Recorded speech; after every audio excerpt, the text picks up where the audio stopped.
We'll reconvene our curators meeting. Before we get started, I think each of the curators, I think, have in front of them the paperweight that was presented to us by S&T, and that is more than a trinket. This comes from the glass shop here at S&T, and I think most of us know, but perhaps not all of us are aware that actually S&T has not just a national reputation, but an international reputation in glass, glass science.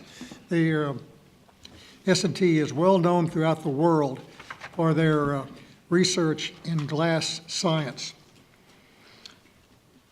As we resume our afternoon portion of the meeting, the next item is the report from the Compensation and Human Resources Committee, chaired by Curator Lehman.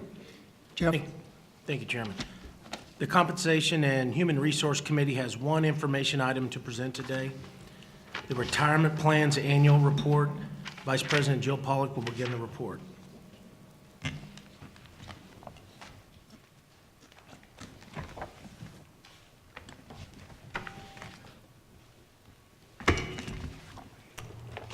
Thank you, Curator Lehman. Well, each year, an external actuarial firm, Siegel Consulting, conducts evaluation of the university's defined benefit plan, commonly called a pension, although I'm probably oversimplifying it. Josh Kaplan, consulting actuary, is with me today to present most of this report. The presentation, which also includes information regarding the university's defined contribution plans, which are part of the core retirement for employees hired October 1, 2012 and after. As a reminder, when we are considering funding for the core retirement plans, the university includes contributions to both the defined benefit and the defined contribution plan. And if we haven't heard those terms, defined benefit, defined contribution, I just did the defined benefit. Defined contribution plans are somewhat like private sector 401k plans. That's oversimplified with employee-directed participation to some degree. Okay.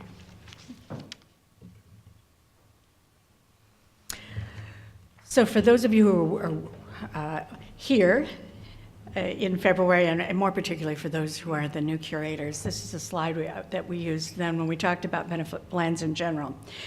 And the only point to make here is that of our benefit spend, what we spend on retirement is 39%, or $128,700,000 a year.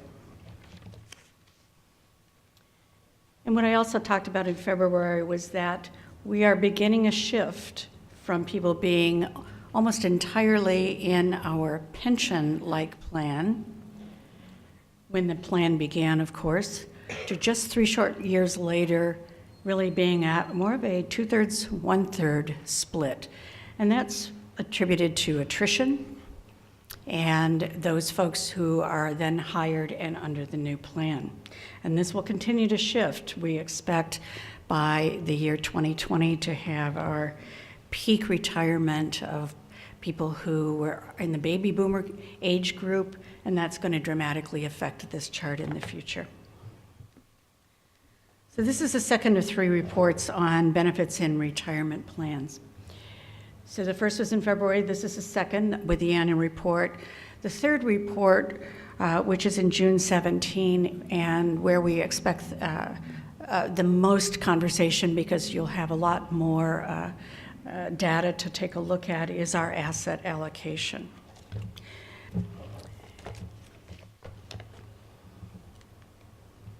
So here today, as I mentioned, is Josh Kaplan, who's an actuary with Siegel Consultants, and he's been with you before. He's going to talk about the items under the Include section here, provisions of the plan, a little bit about some demographics around our active and retired members, actuarial assumptions and some methods, the actuarial value of our assets, and then determination of what our annual contribution is going to be. And before I turn it over to him, I have to just tell you that one of my employees, just before or right around lunch, when we didn't see Josh, said to me, I just reached him and he has food poisoning and he can't make it. I thought, oh, you want me to deliver the actual report? No. So, Josh, please. Good afternoon. Those reports were completely false. I am fine. I had a lovely drive down from Columbia through the rolling farmland. It's very nice for a city boy to get to see some country. So I'm going to talk to you a little bit today about the university's retirement plans.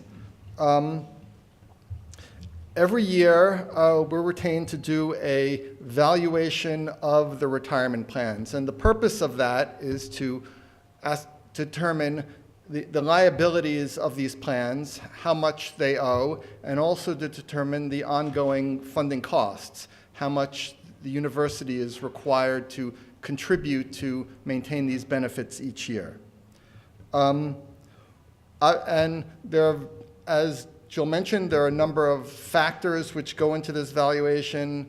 The participants, there's assumptions that we make about the future, the value of the assets, et cetera, et cetera. So we're going to go through some of the components of the valuation to see where you stand and how we got to our results.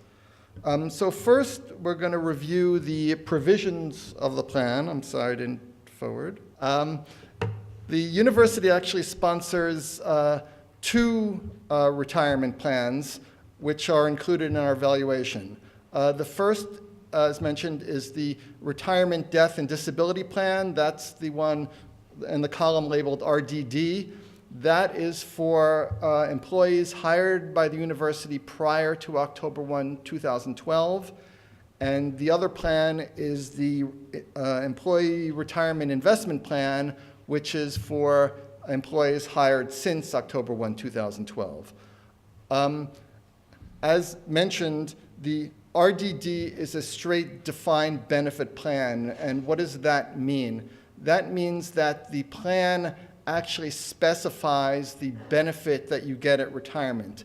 In this case, the key plan provision is that participants get 2.2% of their final average pay for each year of service with the university. So if somebody were to retire with 20 years of service, they'd get an annual benefit equal to 44% of the average benefit they were earning, average salary they were earning near retirement. So we can compare the two, and after, the ERA plan is what I would call a combo plan, where it has both a defined benefit and a defined contribution component. Just so it's clear, the valuation only encompasses the defined benefit portion of the ERA plan, but there is that additional defined contribution plan that's made, but that is not part, that is determined separately from the defined benefit costs. As you can see, the general structure of the defined benefit plan is similar between the two. The main difference is that the new ERA plan has a lower benefit accrual rate, 1% versus 2.2% for the old plan. But as noted, it also has that defined contribution component.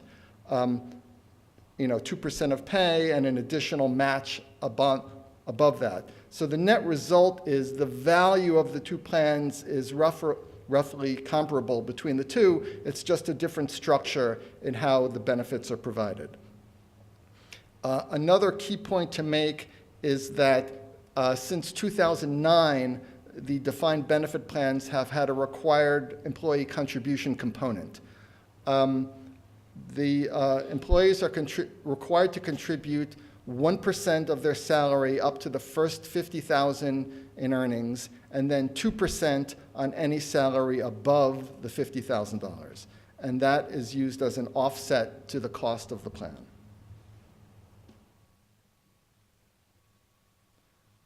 So going to briefly just talk about the membership who's covered by this plan. There's actually a total, as of the most recent valuation we did is dated October 1, 2016, and everything is measured as of that date. As of that date, there were 22,448 members covered by the plan. And that's not just people who are working. That includes current active employees plus retirees who are receiving their benefits. And in addition, it includes anyone who has terminated from the university but is not retired, but worked long enough, in this case 5 years, in order to vest in their benefit, which means they're entitled to a benefit at some point in the future when they reach retirement age. As you can see, we've broken up the characteristics into a few categories. People under academic and administrative titles, and also clerical and service titles. And then within that, we broke it up between who's covered under the prior RDD plan and the new ERA plan. There's a total, right now, about 64% are covered under academic and administrative titles, and about 35% under clerical and service. The total employee count is about 11,700 in the old RDD plan, and it's up to about 6,500 in the new plan. I'm not going to read off all the statistics. You can read that, but obviously you can see for the new plan, the members are obviously younger and much less service, since that plan has only been in existence for a few years now.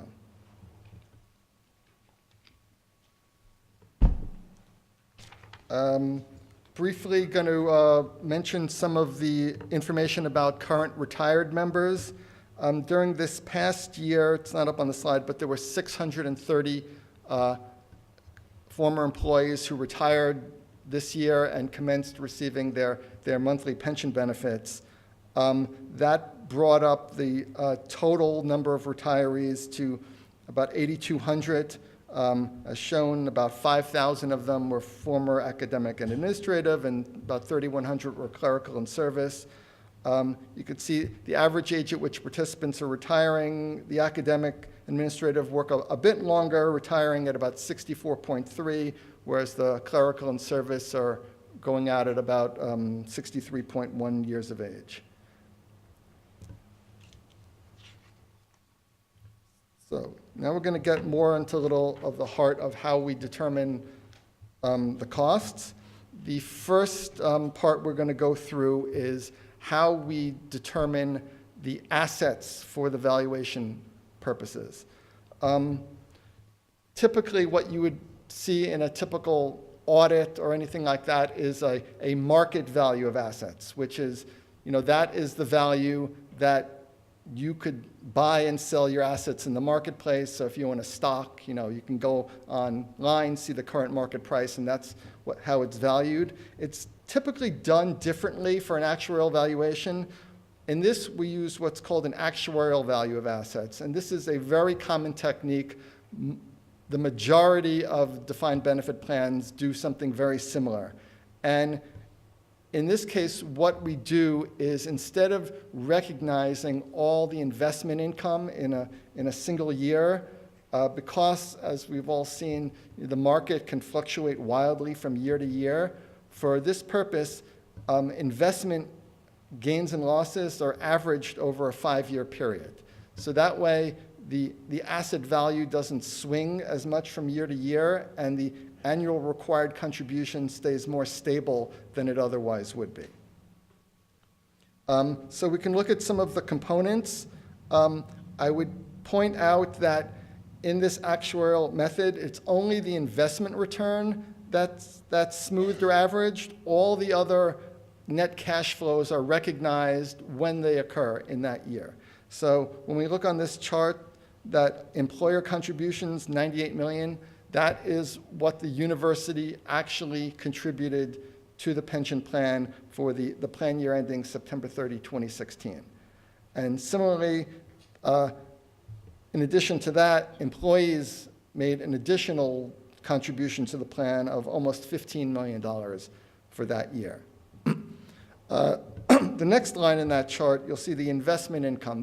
That's where things are a little different from what you might see in a financial statement. And that's not going to be comparable to any sort of investment income that you'll probably see anywhere else other than this report, because, again, as I said, that's an average value used for this smoothing method. So that investment income in some ways represents a average investment return that the plan has earned over the past 5 years. And actually, if you look down to the bottom, that represents a 7.14% return on this basis, which means that that level of investment income as compared to the prior year's actuarial value of assets, I mean, it's adjusted for cash flows as well, but essentially on this basis, we're saying the assets increased by 7.14% for the investment return that we're recognizing for this purpose. So when you add in the contributions and that recognized investment income, it gets you to total income to the fund for that year of about $344 million. So that was what came in, but also there's obviously benefits going out. And in that year, you paid out about $200 million to current retirees in the year ending September 30, 16. So you take what came in, you reduce it by what went out. So there was a net increase in the value of assets of about $144 million. Last year, that actuarial value had a value of about $3.289 billion. We added that $144 million, and it brought it up to the value we used for this year's valuation of that $3.433 billion. And that is the asset value we used for the later calculations, which we'll get to in a minute. I just thought a good point to mention here that net return of that 7.14, which I said is, you can think of as sort of an average. In fact, in the last plan year on an actual market value, you did beat that by about 2%. You had a return of 9.18% on the market value of assets during that fiscal year.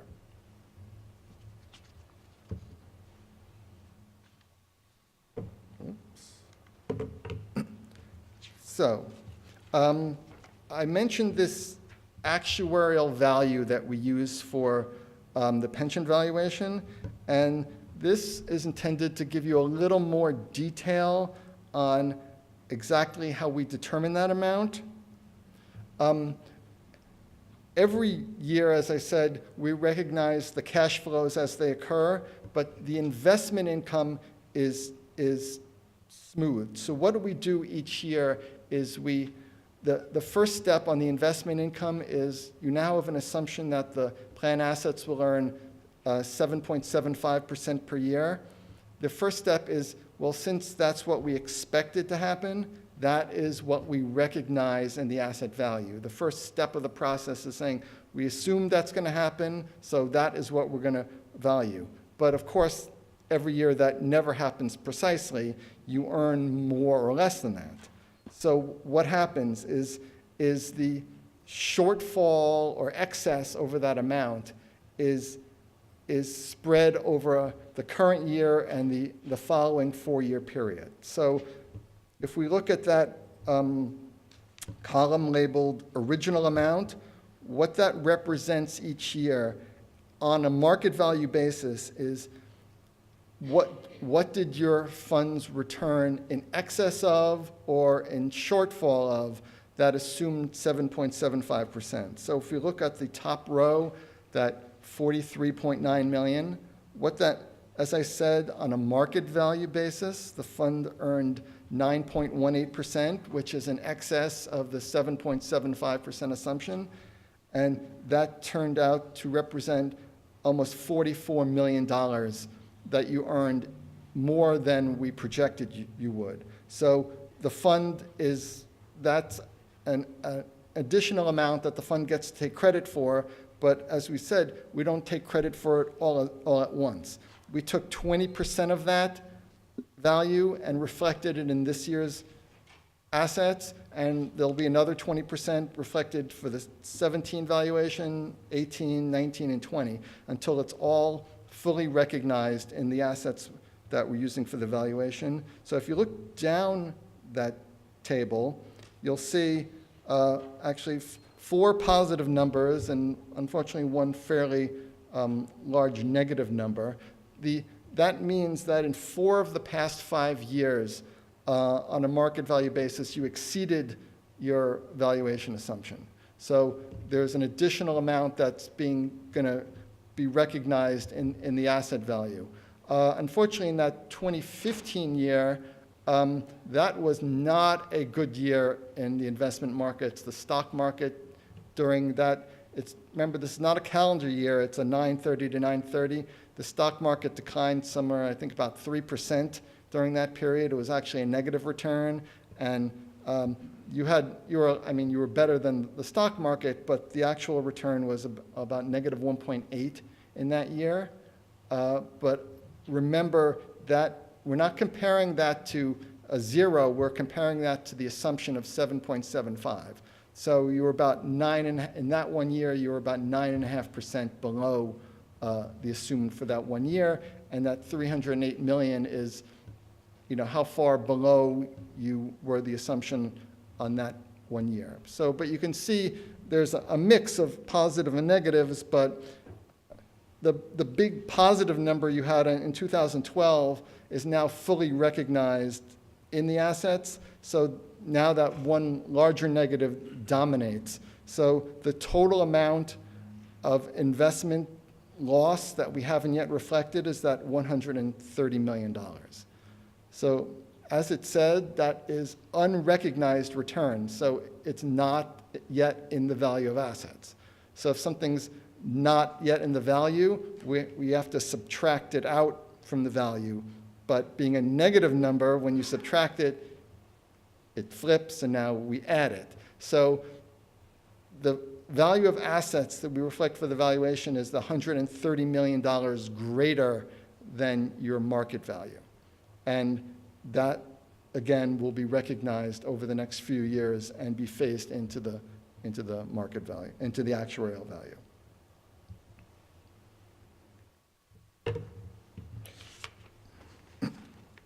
Okay, so we have sort of half of the equation in determining the costs. There's the asset value, and then there's the liability value. So what is the liability, and what does it represent?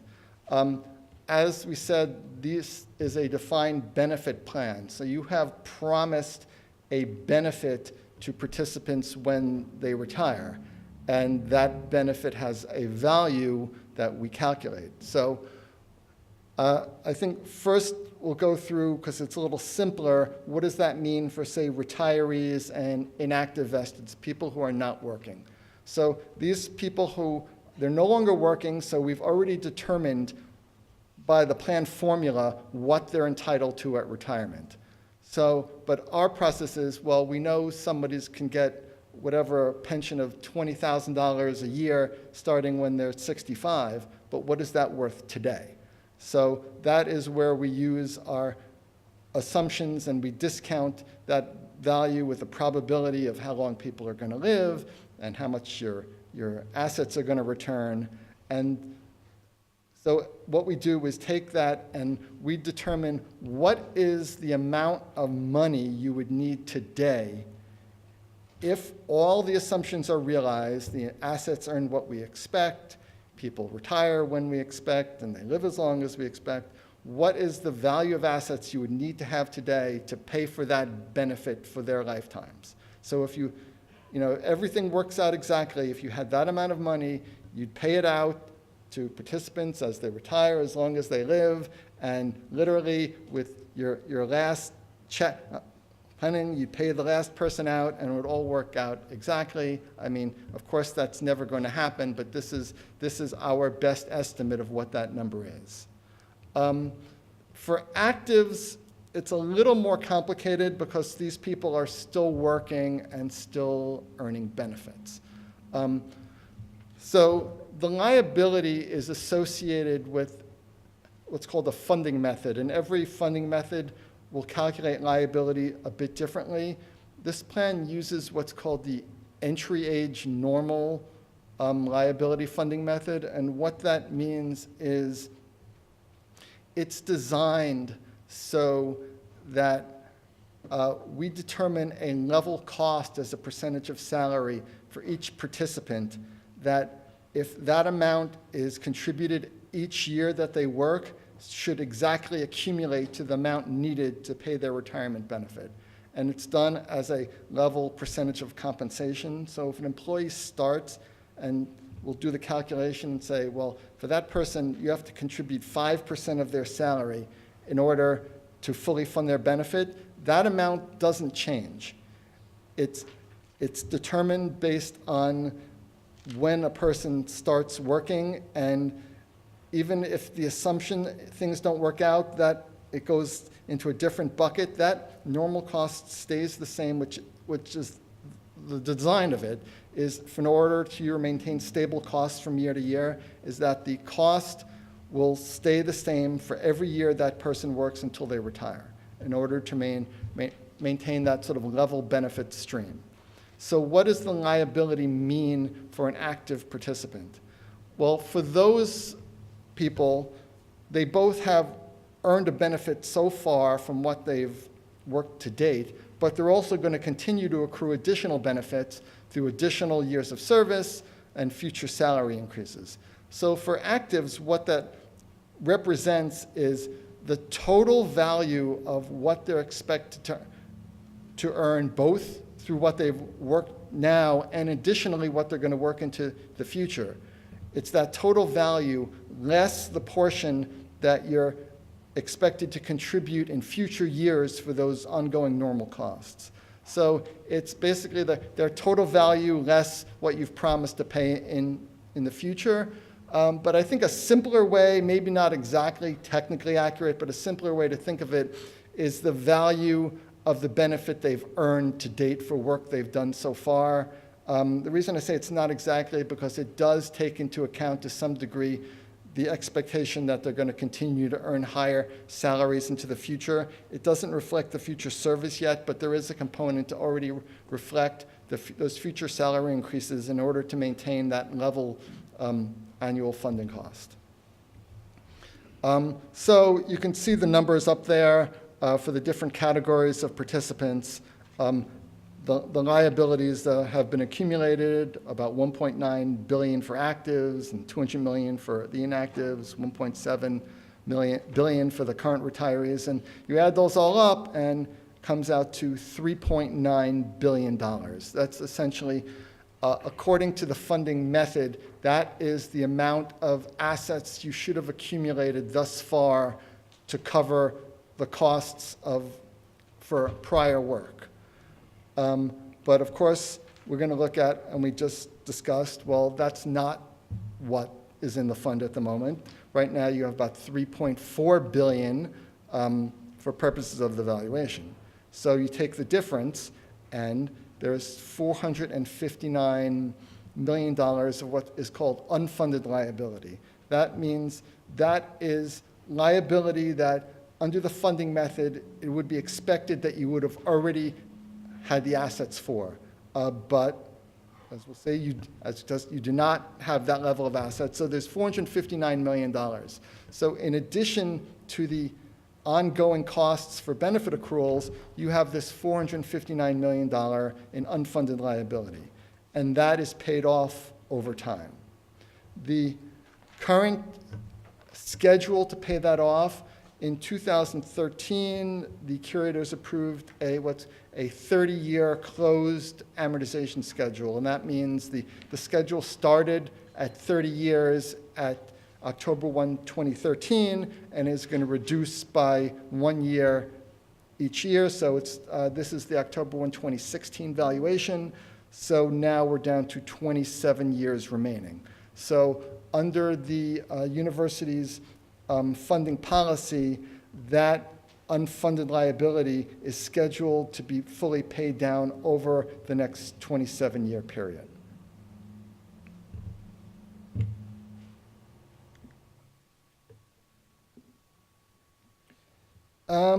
This is just a little history of what that unfunded liability looks like.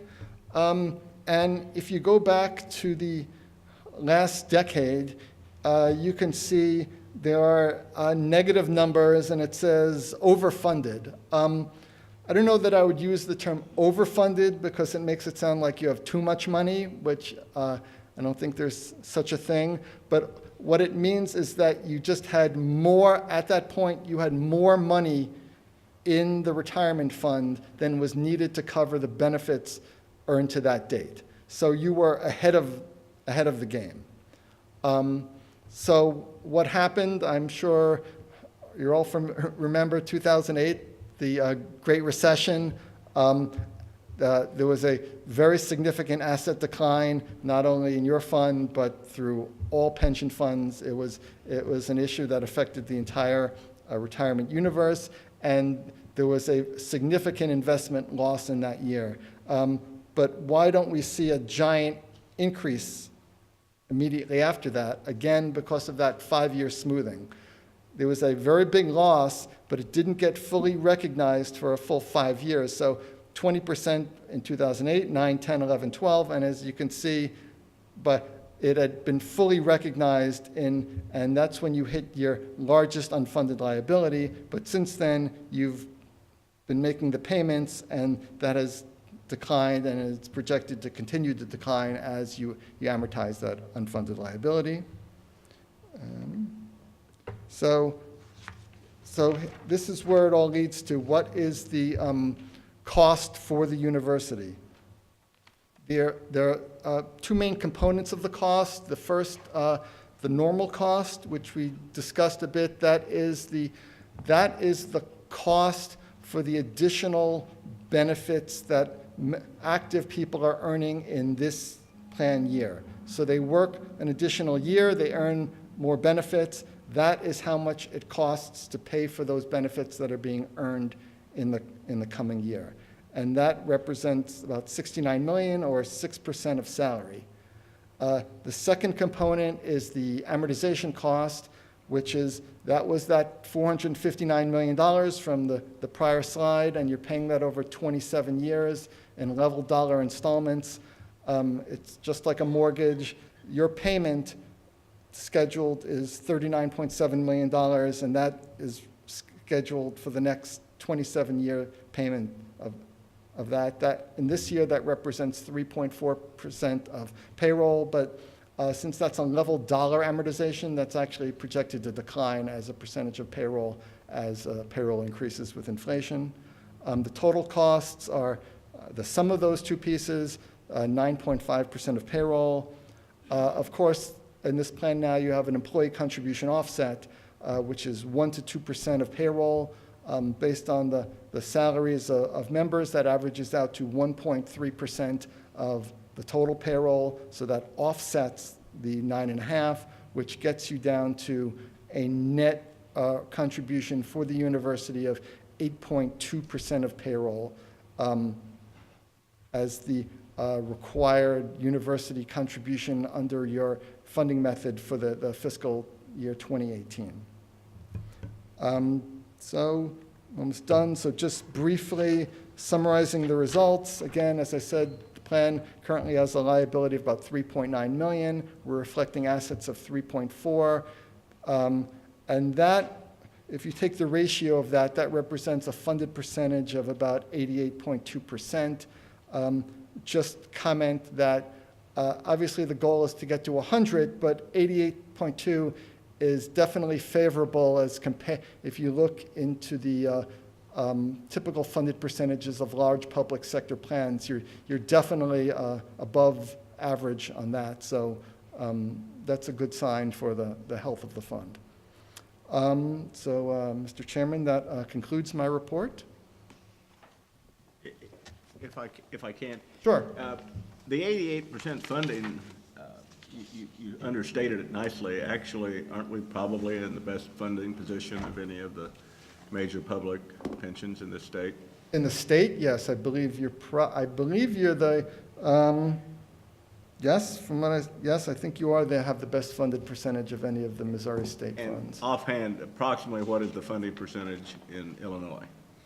37.6%. And the only reason I bring that up, Mr. Chairman, you know how I feel. I think our finance team does a great job and has done a great job, and that funding percentage reflects that. Thank you, Josh. Any other questions? Could I ask this question? Sure.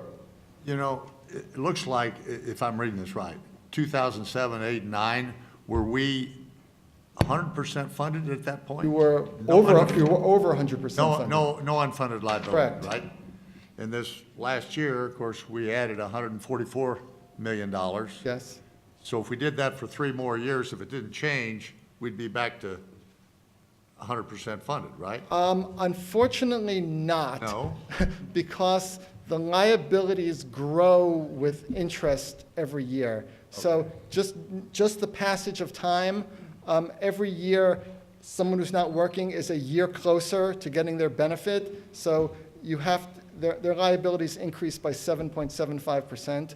So of $3 billion, I'm gonna get the scale right, that's hundreds of millions of dollars. How about that, in growth due to shortening of the discount period. But certainly, if we grew by that every year, it reduces that liability some each Oh, year. yes, absolutely, yes. Any other questions? Yeah, I was looking at a report from Moody's, and it looks like if you look across the entire country, for public universities, the total unfunded pension liability is actually higher than capital-related debt. That could well be. And Moody's went on to say that it primarily, I guess, results from actuarial assumptions that turned out not to be right over a period of time. I don't know. There's a mix of reasons. I mean, I've been doing a lot of work with like the New Jersey state funds and Illinois and New Jersey are the a two. lot of those really bad ones. The primary driver was that they didn't make contributions to those plans. Some of them went years and years and years without making contributions, whereas as far as I know, the university has always made the actual determined contribution every year. Chairman Graham, can I just clarify one thing? The Moody's report is good to look at. And one thing we have to remember is if we're just comparing pension plans, they all have different assumptions. So one of the things Moody's actually does is they normalize those assumptions, so it's really an apples-to-apples comparison. We could say our plan's really well-funded, and I think it relatively is, but also other plans have different assumptions than ours. So Moody's at least does a nice job of normalizing for those differences. Thank you. I guess it'd be wrong to give Curator Lehman any credit for this since he's only been chairman of this committee for one day, but. All right, any other questions? All right, this concludes the Compensation and Human Resource Committee report. I look for a motion to adjourn. Second the motion. Thank you. Curator Chapman? So the Governance Resources and Planning Committee has one action item today. No, we're going to vote We're first. going to vote. We're going to vote first. Yes. Yes. Curator Farmer? Yes. Curator Lehman? Yes. Curator Stillman? Yes. All right, all votes in favor. Next, we're now going to turn to Governance Resources and Planning, and Curator Chapman. Yeah. I think All you right. have an update on the master plan. Okay, the Governance Resources and Planning Committee has one action item today. That's approval of the campus master plan for Missouri S&T. Chancellor Schrader will review this master plan with us and answer any questions that we may have. Chancellor Schrader?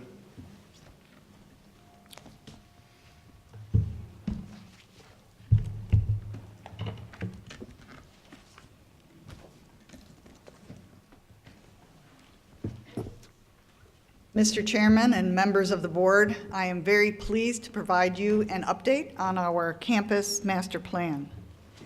In 2013 and 2014, we created our extensive campus master plan that lays out the campus infrastructure needed to obtain the very bold goals of our strategic plan.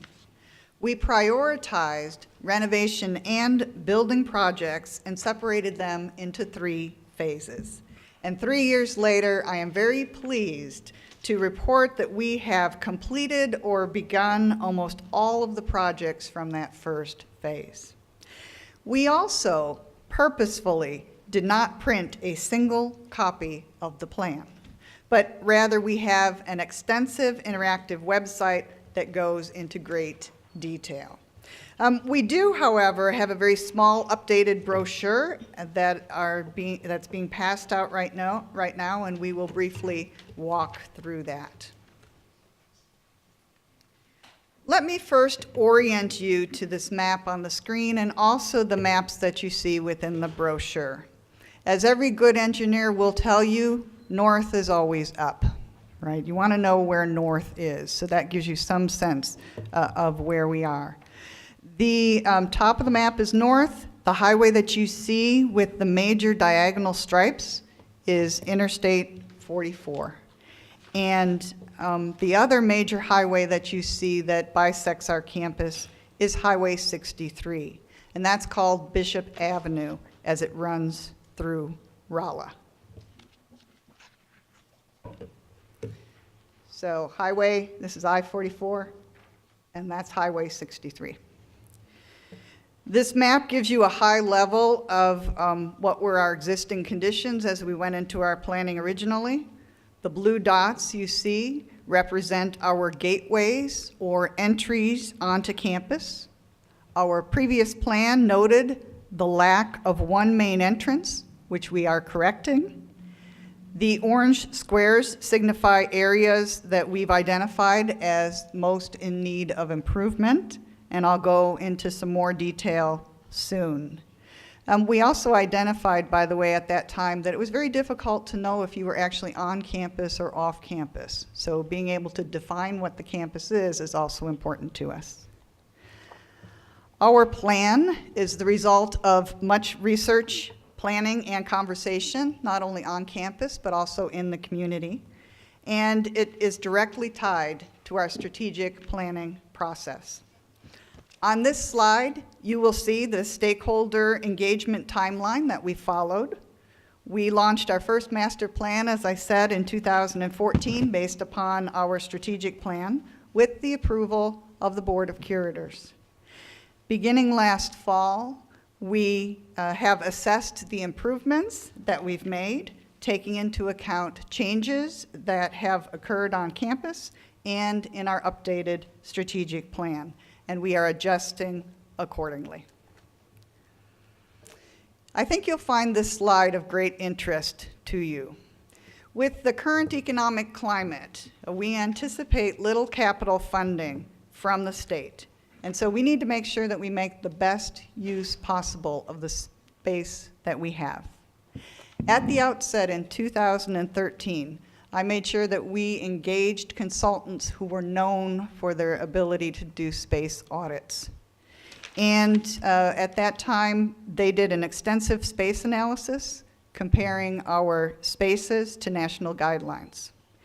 And you can see here on this slide our current existing assignable square feet, or ASF, that's for 2017, and what is projected by 2025. We brought back the same consultants we used in 2013 and 14 to update where we are and to project out for 2025. As you can see, we anticipate a deficit of 146,000 square feet. We heard numbers for the aggregate of the system, and I think there's probably a different story on every campus, so it's important to see what those numbers say. Now, we do show actually a surplus of classroom space. That can be a little deceptive because we are short in very large classrooms and also in distance and online facilities as well. But we really are short in projected research and instructional laboratory space. You can imagine adding 100 additional faculty can put a little strain on the laboratory facilities, not to mention the growth in our enrollments. Another large projected deficit in terms of space is student recreation space, student center space, and exhibit and assembly space. For example, the building that you're in, the Havner Center, was designed for a student body of 4,500, and now we're nearly 9,000. So these are the areas that really affect the quality of life for our students. The current 50/50 project that was discussed earlier when we talked about capital, that's in front of the state, would actually provide 16,000 square feet of research space. And we already have raised $3.2 million in private funds to be matched by $3.2 million from the state or other sources. And if we were to be able to build out that facility, we could erase almost 20% of our research space deficit. Our capital plans, such as the 50/50 project and the Schrank Hall facility, link directly to our space audit and our space shortages. And as I mentioned earlier, we intentionally linked our campus master planning efforts to the themes and levers defined in our strategic plan. And just as a reminder, the 4 themes for our strategic plan are to develop and inspire creative thinkers and leaders, to enhance reputation and raise visibility, to achieve sustainable growth so that we ensure the ROI that we're known for, and also to increase and facilitate meaningful access to and interaction with renowned faculty, staff, and services. The planning process also highlighted additional needs and priorities, mainly to improve the safety along Bishop Avenue here in Rolla. And I like to describe the problem that we have as the students play the game Frogger as they try to cross that road, and it's clearly unsafe, and we need to address that. To renovate and right-size our facilities. We believe that based on the state space audit, we will be able to recover enough space by being more deliberate with our space planning and updating our existing space to recover the size of a building like Centennial Hall. So think about us right-sizing and repurposing in a way that we have to build one less new building. And also we're looking to reduce our deferred maintenance. Our geothermal project is a success story in sustainability in its first year of operation. With our comprehensive geothermal system, we reduced our energy usage by nearly 60%, reduced the carbon dioxide emissions by the equivalent of removing 4,600 automobiles from the streets. We reduced our water usage by 40%, and what you will be very interested in knowing is we reduced our deferred maintenance by $60 million. Also, we saved $1.2 million this year in reduced energy costs. So let me walk you through the legend that we have on the screen in front of you and also in your brochure. Our current campus footprint is in light green. The gray buildings that you see are existing structures on campus. The blue and gold areas indicate either proposed new buildings or expansions to existing buildings. Blue is academic space, and yellow is student support space. The light green shaded areas indicate existing athletic or intramural fields. You'll remember that the largest space deficit is research lab space. The next largest is athletics and recreational space. The darker side, a shade of green indicates proposed athletic or intramural fields, and the light areas outlined by the dotted lines represent our innovation park. On the slides that follow, we'll go into more detail about the 4 main components of our master plan. Defining the campus arrival district. We want people to know there's one place to go and when they have arrived. Defining our academic core. At the heart of our campus is our library and learning commons. Developing residential areas with mixed-use buildings along Pine Street, as reference to our earlier conversation, Curator Phillips, and improving our athletics and student recreation facilities. The University Boulevard exit off of I-44 is being rerouted to directly intersect Bishop Avenue at Minor Circle. So let's see, right here. So rerouting the exit off of I-44, it comes in right here at the moment, and then you stop and you have no idea whether you turn right or left and how to get on campus. So it's going to be rerouted this way, and there will be a traffic light here and come into what we consider our arrival district. The University Promenade is going to be extended then all the way to University Commons. So right up here, the University Promenade will be extended this direction and also all the way out to reach our new residential housing. The arrival district will include a new main entrance to the campus, and that minor circle will actually become a true circle with a traffic light and that intersection with Bishop. So this district will be designed as a welcoming first impression to our campus visitors. As it is now, Parker Hall, which is where we have all of our admissions and prospective students coming, serves as our visitor center and admissions building. It's the first stop for our prospective students. And at Parker Hall, it turns out there are only 2 visitor parking spaces. And it's right in the middle of campus, so people have to wayfind their way, and you know, many times we stop and help people get where they need to go. With an arrival district, parking would be more conveniently located near our visitors' destination, whether they're prospective students or visitors to the Havner Center or bookstore. Our arrival district would feature expanded student union space at the Havner Center, and as you can see by the proposed addition for the Havner Center right here. As I mentioned, the Havner Center was designed for a student body of 4,500. There are sometimes you cannot get a room on this campus, and we are using some of the local church facilities nearby. Also in the arrival district is a new one-stop shop for enrollment management, admissions, financial aid, and the registrar, which is easy to locate, again, with plenty of parking. And on this map, you'll see it's on the site of the power plant, which the substation will be relocated and the plant will be raised. And for those of you who aren't aware, we decommissioned the plant in 2014 because of our geothermal system.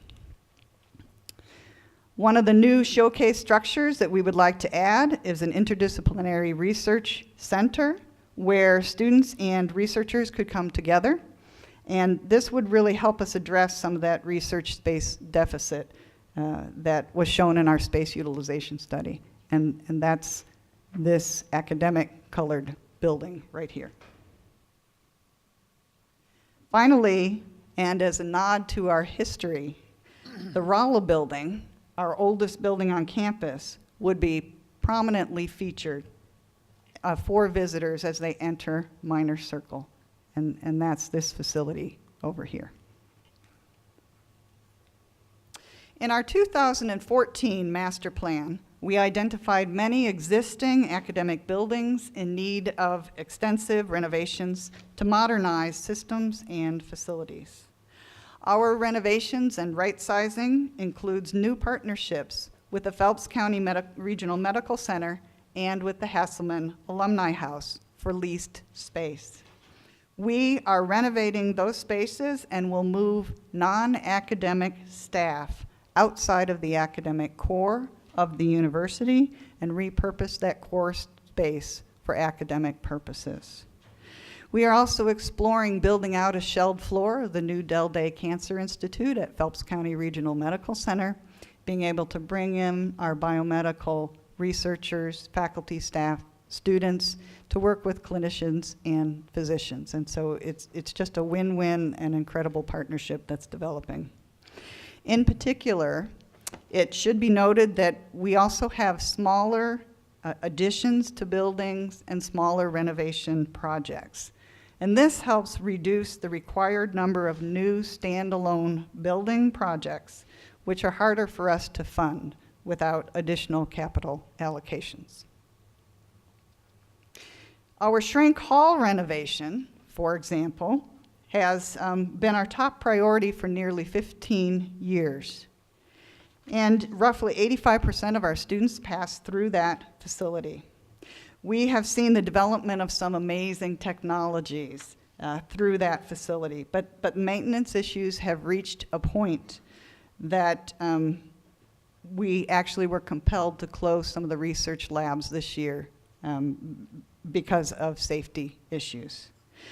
The current Phase 2 project will actually allow us to renovate the equivalent of 3 floors of research laboratory space in the west side of Schrank Hall.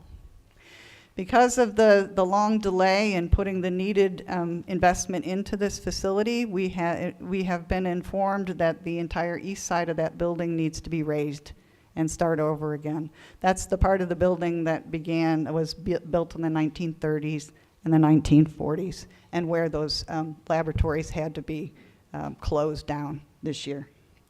So Phase 3 of the renovation will require the raising of the entire east wing, and that wing really reached a point where we cannot salvage it anymore. Phase 3, we'll be happy to hear, is the third and final phase in our Schrank Hall renovation. And again, that's the top priority for our capital list for state funding. Our library and learning commons and that renovation has been another success story, making this a true campus hub. In 2013, when we started our campus master plan, we asked people, we surveyed them, where do you like to be on campus? And of the 2 places they identified, the Havner Center, they also identified the library. And so we're investing in that.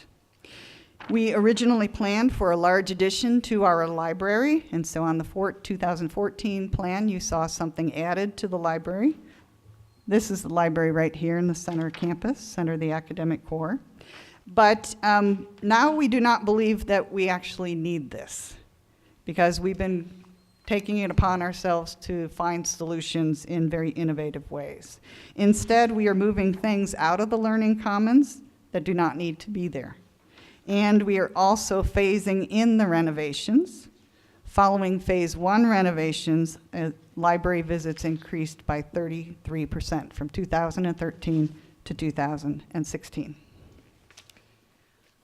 Our renovations have included adding expanded seating and food service with a popular Starbucks kiosk. They also introduced technologies that encourage student engagement and support team approaches to learning. You'll go in and you won't see a lot of stacks of books anymore. We are currently phasing in a $10 million renovation that will provide technology, interaction spaces, and student success support. We kicked this off with a $100,000 in renovations to the study rooms. And the picture on the left shows you what the study area looked like before the renovations, and the picture on the right gives you an idea of what the newly renovated areas look like. Since launching our master plan in 2014, we have made progress on adding student housing. And we didn't hear any complaints from the students today on student housing, so we've made progress. This fall, just before classes began, we opened the 450-bed University Commons near the junction of University Drive and I-44. One of the ideas that we're looking at is mixed-use housing, in which the first floor of a building is retail space and the upper floors house student apartments. And we've leased some downtown apartment buildings for student housing, and this arrangement is both popular for our students and the local merchants as well. In addition, we purchased some recently built private housing for our use. We also then brought in an au bon pain in the lower floor of that facility.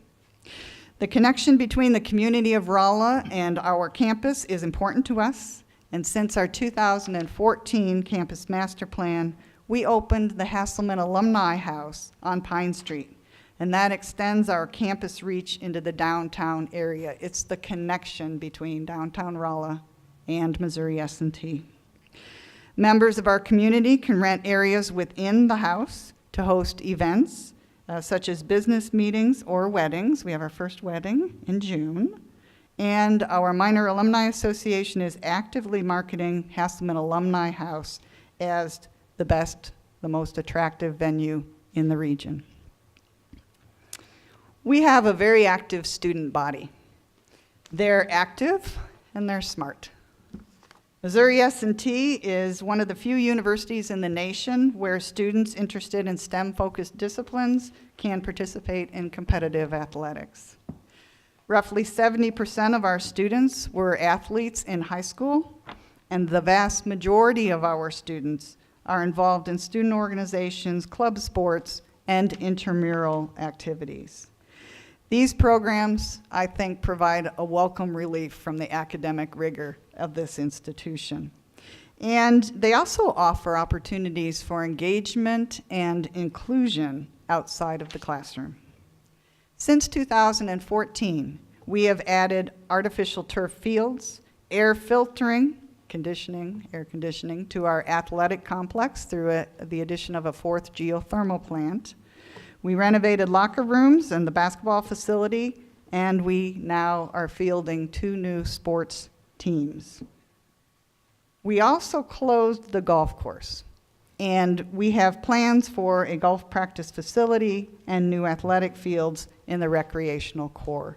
And we can talk about those decisions if that's something you're interested in. Corporate partnerships are a key component to our strategic plan.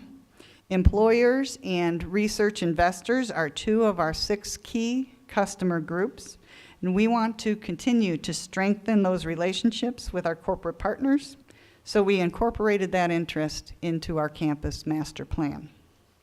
In the bottom segment of this map here, so right here, is our current innovation park, and that's near the former golf course. It actually was built on the driving range, the original driving range, and unfortunately that was the only revenue generating part of the golf course. Our Technology Development Center is located within Innovation Park, and tenants there include Boeing, Garmin, several startups and businesses that are started by our students and our faculty, and it is nearly full, so we're looking to move beyond that. We saw a need as well to set aside land for corporations once they've outgrown Innovation Park. And we've done that at the very top of this map along I-44. So right up here, wonderful highway frontage, very visible. Campus safety is a significant component of our master plan. And Missouri S&T has become a driving force in bringing our community together to address needed improvements. Safety is a major concern, as I mentioned, as our students try to cross Highway 63. And you'll notice the athletic complexes are on the other side of Highway 63. Because it is a state highway, we are working with the Missouri Department of Transportation to find solutions. The development of a new taxing district will help to make this possible in the very near future. 7 projects will be funded by the initial bond issue, which just occurred in March, and those projects are grouped into 3 phases. Phase 1 will include constructing the west side marketplace infrastructure and extending Highway 72 around the south side of Rolla. Phase 2 will include the realigning of University Drive so that the traffic will flow directly into our campus arrival district at Minor Circle, as defined by our master plan. And by the way, it will make it much easier for emergency vehicles to go to Phelps County Regional Medical Center. Phase 2 will also include improving Kings Highway from Bishop Avenue to I-44, and what's pictured here, calming traffic through campus on Bishop Avenue, very similar to what was done adjacent to UMSL. You'll notice that there's one lane in each direction and a boulevard in the middle. So there's a much safer way to cross, and we will direct students to those very safe crossings. Finally, phase 3 will include the construction of a pedestrian bridge parallel to University Drive that crosses I-44. And we have a lot of students living on the other side of I-44, when it snows, there's no place for them to walk safely on that bridge. So having a separate pedestrian bridge, I think, will be wonderful, and I'm hoping we can get it painted in Missouri S&T colors with a big sign that lets everybody know where they are. And then also phase 3 includes improving 10th Street to the medical center. So these projects are expected to be completed within 5 years. Our board of trustees are the ones who said, you need to take the lead, and even if it takes you 20 years, you need to start now. And I'm so excited to say it took us 3 years, and we're going to start building, and we'll be done in another 5 years as well. There were original plans in the master plan for pedestrian bridges near Bishop Avenue, across Bishop Avenue, but we now don't have those in our plan because of the rerouting of Highway 63. We're proposing, as I mentioned, to install that traffic signal at the intersection of Bishop Avenue and Minor Circle, and this will really enhance our campus safety, particularly around that arrival district. We are also proposing to close 11th Street to through traffic, and that's the street between the Leach Theater and Schrank Hall. And we will have another promenade on the south side of campus, just as we do on the north side of campus. In addition to a safe campus, providing our students with a pedestrian and bicycle-friendly campus is also very important to us. And as part of the master planning process, we developed a rainwater management system to create new research and educational opportunities throughout campus. And across campus, we also continue to develop what we call our living laboratories. Right? These are not just buildings to us. They're actually educational laboratories themselves. And they provide hands-on learning opportunities for students of many majors. For example, one of our 4 geothermal plants was designed and built to showcase plant operations. And in addition to a glass outer wall, so you can see it, student interns conduct tours, a test well is used for research, and operation data is accessible online. And as you can see, Missouri S&T has made a lot of progress. We still have many things to continue to do, but we are working to solve some of the space shortages in new and innovative ways, bringing in partners to help us with that. We are very proud of our strategic plan. We're very proud of our campus master plan, but they are living documents, and we make adjustments on that as we need. And we understand that we have that opportunity to respond to opportunities and also adjust as needed to fit the university's needs as well as the resources as they evolve. So thank you so much for your time. I'd be happy to answer any questions you might have. Thank you, Chancellor. Do we have any questions? I think I've got a couple. So, what's the time frame for implementation of this master plan, Chancellor? We have looked at estimated the square footage deficit in 2025. Okay. What do you estimate the student population to be at this point? I think you had to make a projection on that. I think we saw the growth kind of level off here, but. We did, and do I see Walt Branson? Walt, can you help me recall what number we used in making those projections? We did make adjustments from when we did that in 2014. I think our projections were based on a 2% growth per year. And we were particularly focused on students on campus, living on campus, of course, not necessarily taking into account the distant students and those students who don't have as much need for the physical infrastructure. Okay. And one last thing, was there a cost associated with the implementation of the plan? Did I already ask that? I don't think I did. Was there a cost? Absolutely. Do you have a sense, Walt? Boy, not off the top of my head, because the space may come in different ways. Some of it will be renovated space. We may renovate, if we have too many classrooms, we may renovate those to make labs. Minimal new square footage, but some of it will have to come in square footage also.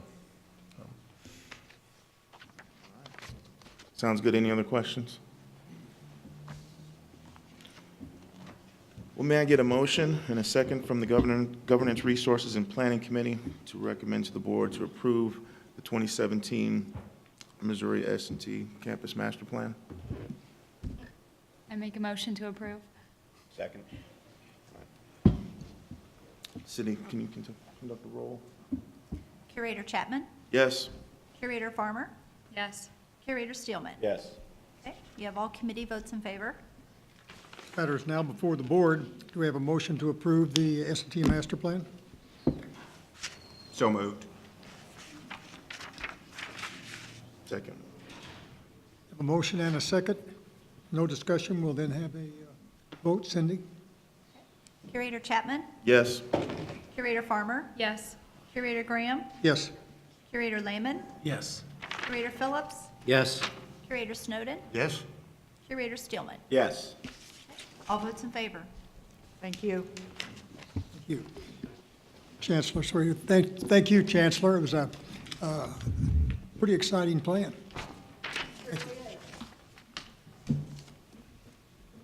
Next item on the agenda is the Academic, Student, and External Affairs Committee.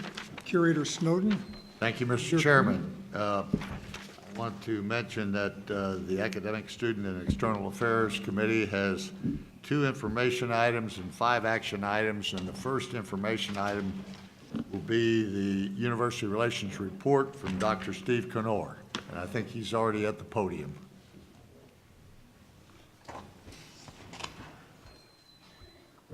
Curator Snowden, thank you. Last year, we received $434 million from the citizens of this state to educate their sons and daughters and provide cutting-edge research and then deliver it back to the people so they can create jobs and improve our economy. Our mission is just that of teaching, research, service, economic development. So how did we do? Pretty good. But we can do better, and I believe President Choi will address that tomorrow. On the teaching front, we're educating nearly 76,000 students, granting 53% of the degrees awarded by Missouri 4-year public institutions.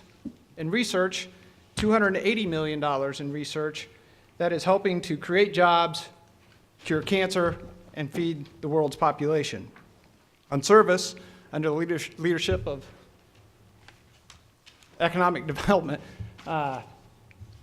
and service, our extension services have made nearly 2.3 million contacts from 4-H students to nutrition programs in all 114 counties.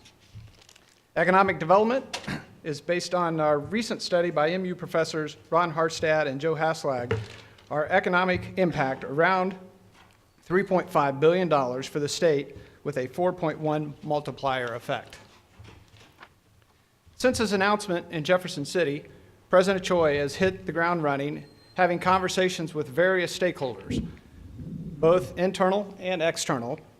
In the first 60 days, he's had at least 60 engagements, including multiple visits to all of our campuses all over the state, and has shared consistent messaging with all of our audiences, placing the highest priority on pursuing excellence, emphasizing the need to invest in faculty research and scholarship, student success and outcomes, and programs that promote inclusive diversity and educational pipelines. It all has started first with the faculty, staff, students, and our retirees. In many ways, they are the gas that makes this engine go. They need to know they have a leader who understands them, who is listening, and who has their back. Today may be about Moon's 8th time here at Rolla. I'm not sure, I'm just guessing, but he's been here multiple times already.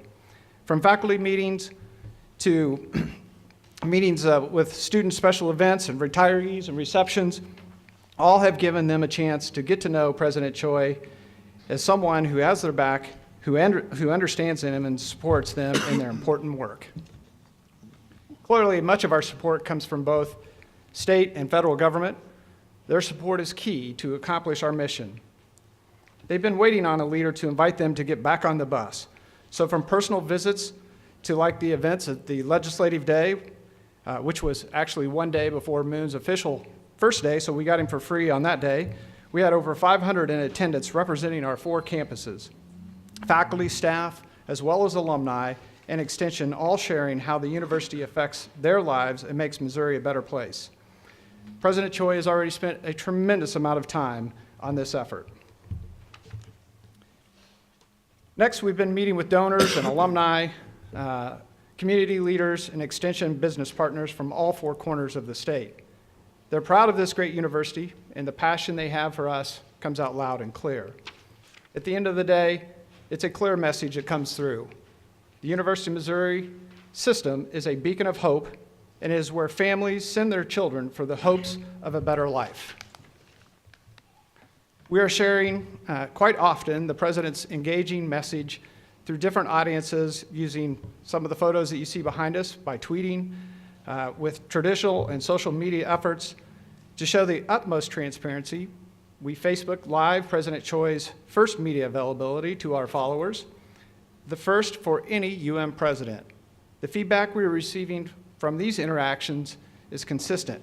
People appreciate the commitment to transparency, and they like to know what our leaders are doing to move the university to new heights.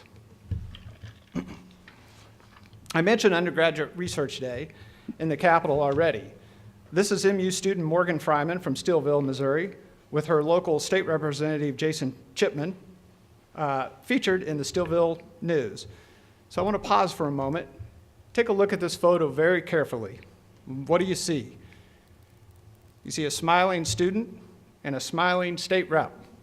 So note to ourselves, folks, use more students to tell our story because they make state reps smile. So today, I've invited the undergrad students from Missouri S&T that presented at the Capitol to thank them for their participation. They've set up their research poster boards out in the hallway, and I encourage the board and other members in the audience to go visit with them and see those presentations. It definitely attracted a big audience in the Capitol Rotunda. So let me introduce, I believe we just have one of our students. I think one of our students had to go back to class. And I believe it is Jana Hotchard, who is a petroleum engineering and economics from Western Missouri.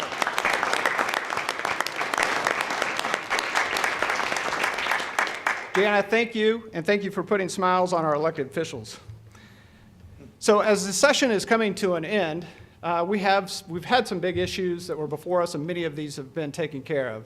As you know, the constitutional deadline for the budget is next Friday, May the 5th, with the session ending on May the 12th. There were some funding questions that were out since we've been here today. Many of these things have been taken care of, and so I want to bring you up to speed on that. The circuit breaker that was put in to the appropriations bills was about $52 million. That is not going to happen, and so that's $52 million less for the appropriators to have to spend. Managed care is going to be going through, that's about $16 million, and as well as fully funding the K through 12 funding formula, which is one of the first times that that has ever happened. That was a difference between the House and the Senate of about $45 million. It was added in the Senate. So all told, when you add them all together, it's about $130 million. That is kind of in a difference there. So those are big numbers that have to be overcome in conference. The revenue picture, again, just for your information, it was built on 3.8% consensus revenue. The year-to-date growth right now is about 3.4%. So what the end of April's tax collections look like will not only affect this fiscal year, but also how next fiscal year. So if it's not good, those are less funds to be carried over into the next fiscal year. So we have a lot of things up in the air as we start to go through this, and I just want to run through some of the numbers, which many of these you may already know.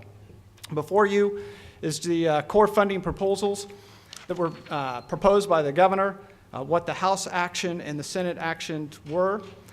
They were just reversed between the House and the Senate. The House proposed a 9.02% cut for us and a 6.58% cut for the rest of higher ed.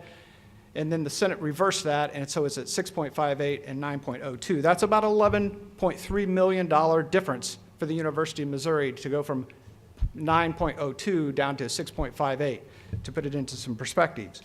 So that has passed the Senate. We are on to conference, and that will begin next year or next week. And so let me just tell you, the pressure will now mount between the House and the Senate of what number are they going to use. And quite frankly, we have a few line item programs that will become part of that mix. And so I want to just briefly go over those. These two programs have faculty and students that are already in play. They've been going for about 4 years. And so the UMKC joint program between Missouri State and Pharmacy is up and going. Both the House and the Senate put in $1 million. We had requested $2 million, but in visiting with Chancellor Morton, the decision was made that we would be able to keep this program going for $1 million, and both the House and the Senate put those in at $1 million this year. Those are non-conferenceable items since they are both in the House and the Senate. This is a great program. About 80%, Chancellor Morton, I hope I'm saying this right, about 80% of the first class that's going to graduate is from Greene or Christian counties right there around Springfield. Next is the MU Medical School expansion. It has an increase in class size of, to 128 with the first full 32 additional students starting this fall. About 42.5% of the medical graduates in the state of Missouri, doctors come from the University of Missouri. So our doctors, once they graduate, they stay here in the state, which is what the state wants us to do. That program is requested at $10 million. Both the House and the Senate have put in $5 million. And so again, those two programs are not conferenceable as they get ready to go forward. We have a long list of other programs that are going to have some debate as we go through. I'm going to highlight two of those. The first one is going to be the UMKC Missouri Southern Dental Program. It's in the House at $1.5 million and the Senate at $3 million. So that will go to conference, and it could be at either anywhere between 1.5 and 3 million. The next one is the Missouri S&T, Missouri State Engineering Partnership. Those were both in the House and the Senate at $1 million, even though we requested $2 million. Again, that will not be a conferenceable item. Those numbers are the same. For the rest of those line items, and as Ryan pointed out earlier, there are some of what we consider kind of line item core programs. I think it's going to be highly unlikely, folks, given this budget cycle, that they're going to be able to make it through.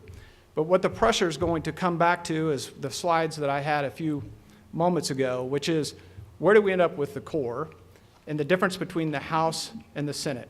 And I would just like to implore this body, the leadership, I'm not to the point of begging yet, but we're going to need to be on the same page today, tomorrow, and Monday, because conference is going to start to take place very quickly with the House conferees, that we need them to recede to the Senate on our core budget.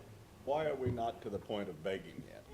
I'm sorry? Why are we not to the point of begging yet? I'm kind of to that Begging? point. Yeah. There might be some here that would be better at begging and get more effect. So we've made very strong cases to the leadership in the House and the Senate that our core funding is essential. That is the most important aspect of this budget process. The line items, we're going to fight for those line items, but the core really enables us to do the things that we need to do at all of the campuses, hiring the faculty, renovating space, and providing the classes that students need.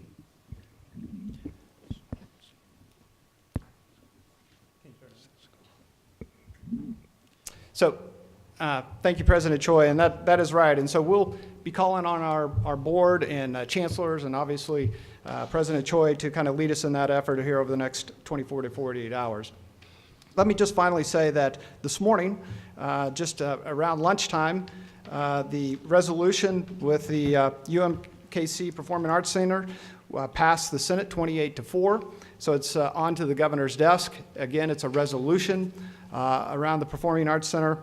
And those bonds would be issued in 2020 and paid out over a 10-year period, quite frankly. So that would be about $6 million a year. So even though it's an authorizing language, you still have to have funding. The last chart that I had up, actually that line was on there to show that there was $5.5 million in the House budget, but the Senate knocked it out. I feel like it's going to be one of those that's not going to receive any funding this year. So happy to answer any questions. Any questions? Thank you. Thank you very much. Next item is a information item, and it's a revision to Executive Guideline 25 of our collected rules and regulations. And Dr. Steve Graham is approaching the podium, and he's going to do yeoman's duty today. He's got several things he's got to talk about. I do. Several things I'm very excited about. To try to simplify things a little bit, we're going to bring two what I think are significant policy issue changes in front of you today. The first one refers to what we normally talk about in terms of post-tenure review. And so that consists of three pieces: one, executive order, which the president will issue, and then two other pieces, one that has to do with faculty workload and the other that has to do with what is really the main body of the so-called post-tenure review. I might add that I'll talk about them all together. I guess we'll leave it to Steve or Cindy as to whether we want to vote on those two items at the same time or take them one at a time.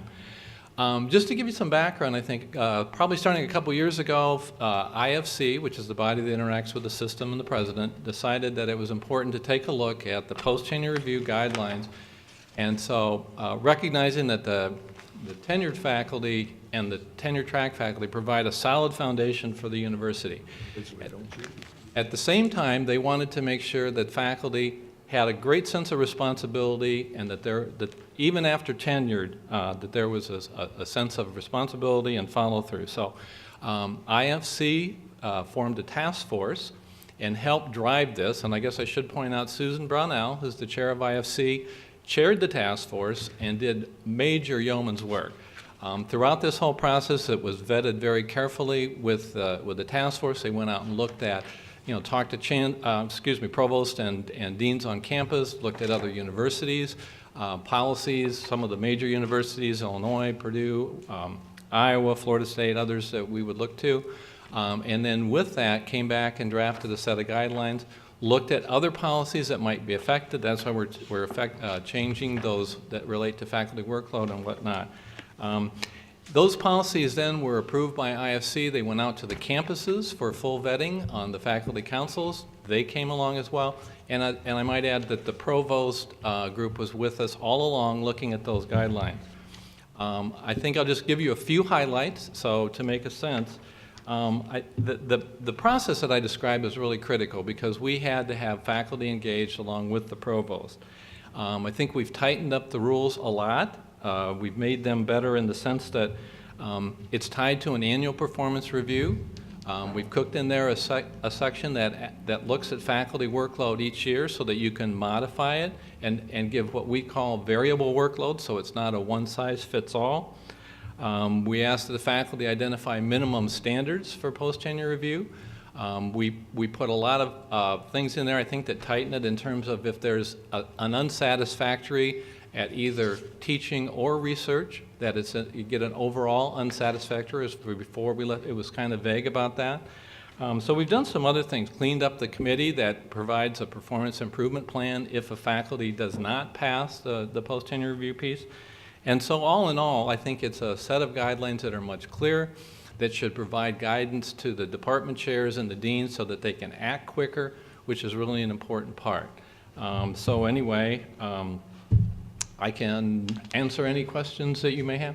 Did any deans or administrators indicate they thought this should have been a stronger post-tenure review? No, actually, I think they felt very comfortable with it. I've got a couple of provosts sitting out in the audience if you want to. No, yeah, a couple of deans and a couple of provosts. Yeah. No, I would like to hear one of the provosts speak to that, because this is extremely important. And Garnet, why don't I pick on you? Yeah, if you could, Garnet, if you could go to the mic, please. Thank you. And my question to you is, and I think you and I have actually discussed post-tenure some even before this, are you satisfied with this? Do you think that this gives administrators what they need to do to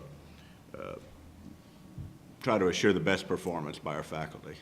I think that this is a win-win, that we have had a process that has involved a lot of different people, and I believe that our administrators are going to be very satisfied and our faculty will be very satisfied with this process. So I am really, I think across the board, the provosts are very pleased with where we've landed. It's tough to do this work, and I find it remarkable that we've done it so effectively, so I'm very happy. Thank you. I would also point out, Mr. Chairman, this is one of the items that the commission talked about, and so we have acted quickly. It was already in process, but quickly in response to what they were looking for. Be part of our report. Thank you. And I think that the faculty would say the same. I think that Susan represented them well, and we had a very good process. So, was there any consideration given to term limits or every 5-year reviews for deans? I know that some institutions do that. Was that discussed? We didn't address that in this particular policy. Is it being discussed? Is it? Do you know? Not at this point, but certainly could be something to take up in the future. I'd hate to term limit some really great deans like Chris Hagelin out after 5 years. Well, I think, though, what some of the institutions do, as you know, is they have reviews or... Yes. We do have reviews every 5 years, 3 years. 3. Okay. Yeah, very comprehensive reviews. Okay, sorry about that. I got stuck on term limits. So anyway, if You want to talk about the others, and then we'll... Okay, so those are the two policies that relate to, and those would be 310-080 and 310-015 that relate to post-tenure review. And so we can, depending on how your preference, to vote on them together or as one. Why don't you go ahead and unless we have further questions on those, go into the faculty conduct standards as well. Great, I'll cover it all at once. The next policy is one, once again, that we thought was relatively important to tackle, and it has to do with a brand new policy on the standards of faculty conduct. And this provides a policy that we haven't had in the past, so in the absence of clear guidance, sometimes I think the department chairs or deans or provosts didn't feel that they had the tools to be able to take action. I'd like to think of this as a policy that lets us sort of nip things in the bud, to take action quickly on the minor issues before they come major. And so it's sort of, a progressive process. Once again, we engage the faculty very fully, the provost very fully. And then, as of course, our vetting process includes the general officers and the vice presidents and the general counsel's office as well. Jerry Wyckoff from UMKC drove that agenda as the faculty member, chair of Faculty Senate at UMKC, and also on IFC.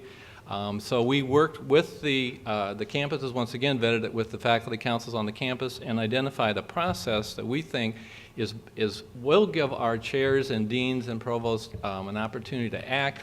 At the same time, it puts a process in place so that it's fair to protect any faculty from a dean or sort of capricious actions by a chair. This spells out really clearly the type of sanctions, the kind of behavior that we expect. We drew the beginning part of this policy right out of the AAUP Red Book so that it's kind of nationally accepted standards. And I think we feel quite proud of this in the sense. I think the provosts are really looking forward to have clear guidance on this, and I think the faculty believe that it provides them protection as well. Any other questions of Dr. Graham? Well, As David, as Curator Steelman, do you have a question? Well, just a couple and a comment and a request as to whether we're going forward. I think this is a good start. I have a question about it. It doesn't get to what some of us feel is still an archaic and overly burdensome mechanism for actually following through on faculty, such as the highly publicized situation with Professor Quick. Are we going forward? Is there any plans to look at a review of, and I hope if they're not, as Chairman Graham knows, I think we should impose a timeline on that as a board, but are there plans? The standards of faculty conduct would actually allow you to go all the way through a suspension with or without pay. That's a unique part of this. So it would allow you to do that. This policy does not cover what's referred to as dismissal for cause, which would be final termination. Right. But this covers all the way, all behavioral sanctions, all the way up through to suspension with or without pay for a specified period of time. Well, on the dismissal with cause, one of the concerns that I have heard from faculty even is that we have a system that you don't see everywhere where a member of the faculty, if you file the complaint, you have to act as the relator or in fact be a prosecutor, which was given to us as a reason why nothing was done by the faculty with Melissa Click. Does this address that, or is there a plan to address that? Yes, it does. That actually, the policy that you're referring to is MixedUse policy on faculty irresponsibility. And we hope that this policy, we intend this policy to take the place of that for the very reason that you mentioned, as well as a number of other things. So that policy we thought was too complicated. Byzantine rules, you know, Steve and I have talked about his staff helped us create this, but it did create that problem. This would be used in place of that. That's our long-term goal. Yeah, let me just clarify. It could be used in place of that, and under this rule, the complainant is not the relator. Okay, but if it gets to the dismissal with cause, what happens to that part of the procedure with a relator or not with a relator? Does this replace that? This does not replace dismissal for cause. That stays intact as is, but under that procedure, the complainant is not the relator. Okay. Thank you. And then one more question, and just a comment. It's still excellent work, and again, this is directly responsive to the review commission. It talks about unreasonably interferes with a person's ability to perform university duties, including teaching research. I have a personal interest as we see it publicized, and thank goodness I haven't seen this happen on our campuses, but the unreasonable interference with campus speakers. Was any thought given to include campus speakers who appear and might be shut down or prevented from talking? Because this says to perform university duties, and I don't know if university duties would include campus speakers. I think, Jerry, you want to, I think it was. Yeah. Just come up with a policy. Yeah, we did. So Curator Steelman, we do have a new policy on campus activities that include speakers, protesters, and the like. That's quite distinct and separate from what Dr. Graham's describing. That's just gone out to the community, and I could summarize it if you'd like me to. Okay, but then my understanding for the important thing, and go ahead, is that we have this, but then we have another policy that would take care of these other concerns. Correct. That's correct. If he can summarize it, that'd be good. Sure. The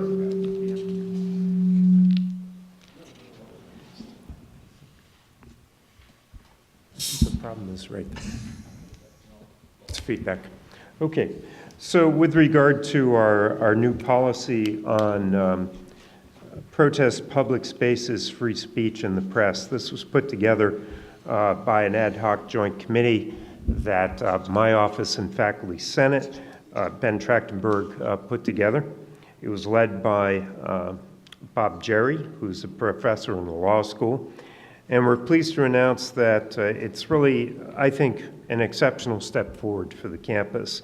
It allows all of our community and visitors to understand their rights as they relate to protests and the use of public spaces.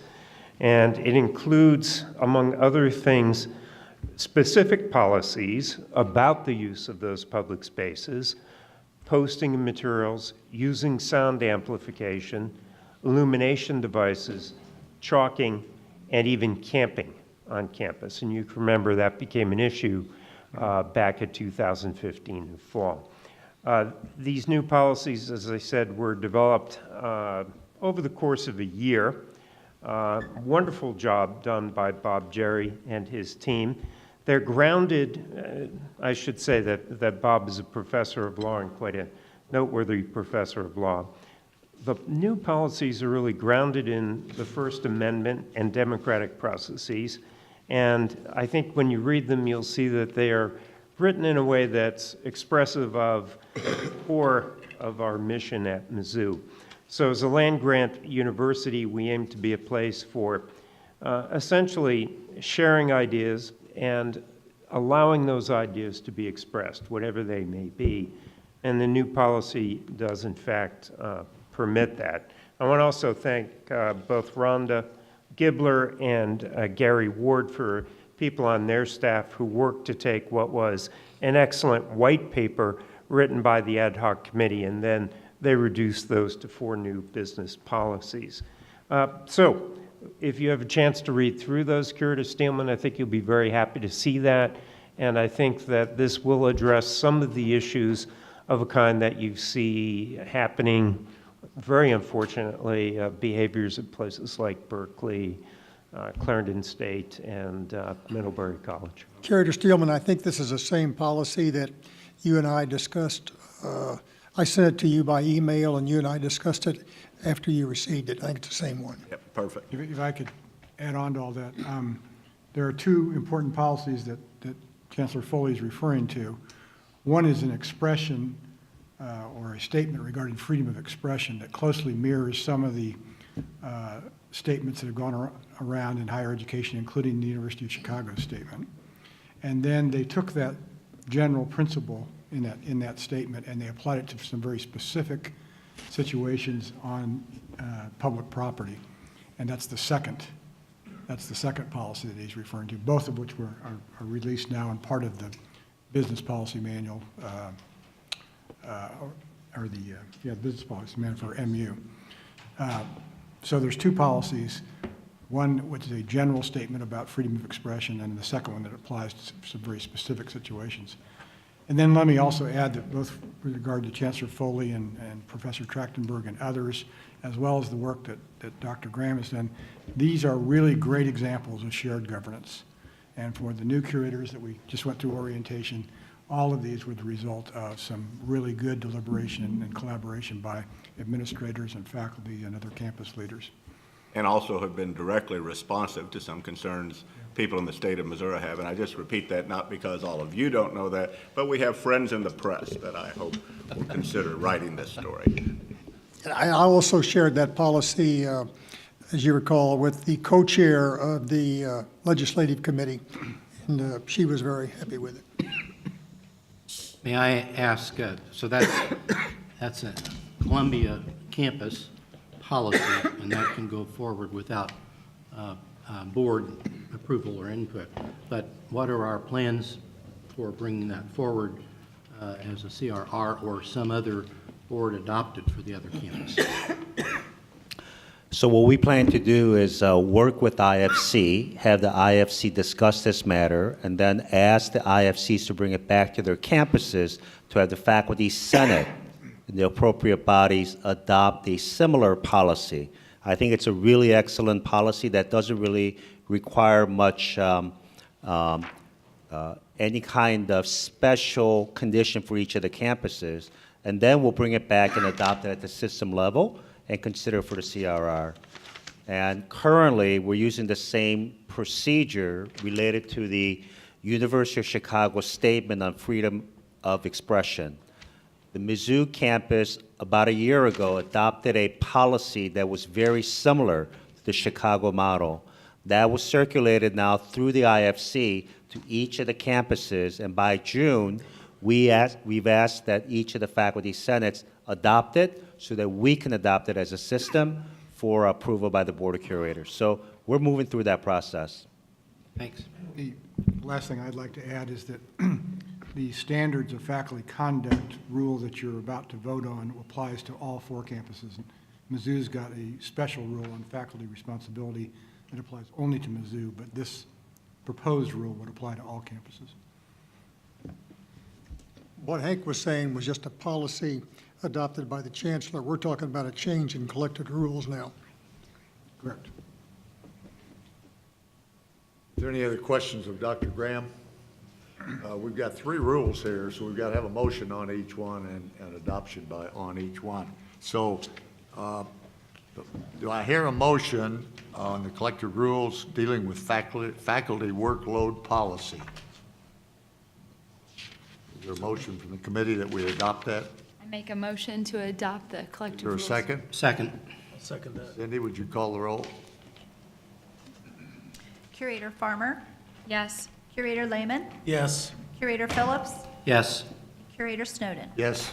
Okay, you have all committee votes in favor. The second action item is, again, do I hear a motion to revise the collected rules and regulation dealing with faculty performance? So move. Is there a second? Second. Cindy, would you call the roll? Curator Farmer, Yes. Curator Lehman, Yes. Curator Phillips, Yes. Curator Snowden. Yes. All committee votes in favor. And the third rule, do I hear a motion with regard to the standards of faculty conduct? So moved. Do I hear a second? Second. Cindy, would you call the roll? Curator Farmer, Yes. Curator Lehman, Yes. Curator Phillips, Yes. Curator Snowden. Yes. All Okay. committee votes in favor. For procedural reasons, then, the full board will take up those 3 changes now then, before you get to Before we changing go the on. degree, okay? Okay. So we need a motion then on each one of them? Yes. Mr. Chairman, I'd make a motion. Let's do them one at a time, and you make a motion on That's what I'm 310-080. Yeah. On 310-080, I make a motion that we adopt the recommendation. Second. Cindy, call the roll. Curator Chapman, Yes. Curator Farmer, Yes. Curator Graham, Yes. Curator Lehman, Yes. Curator Phillips, Yes. Curator Snowden, Yes? Curator Steelman. Yes. All votes in favor.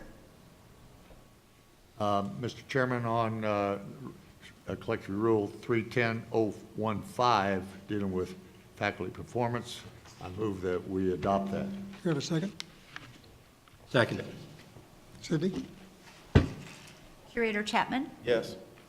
Curator Farmer, Yes. Curator Graham, Yes. Curator Lehman, Yes. Curator Phillips, Yes. Curator Snowden, Yes? Curator Steelman. Yes. All votes in favor. Now, Mr. Chairman, on a new collective rule dealing with standards of faculty conduct, I move for the adoption of that. Second. Cindy? Curator Chapman, Yes. Curator Farmer, Yes. Curator Graham, Yes. Curator Lehman, Yes. Curator Phillips, Yes. Curator Snowden, Yes? Curator Steelman. Yes. All votes in favor. I want you to move to your next action item. Yes. Now, the next action item is, again, Dr. Steve Graham, and he's going to explain the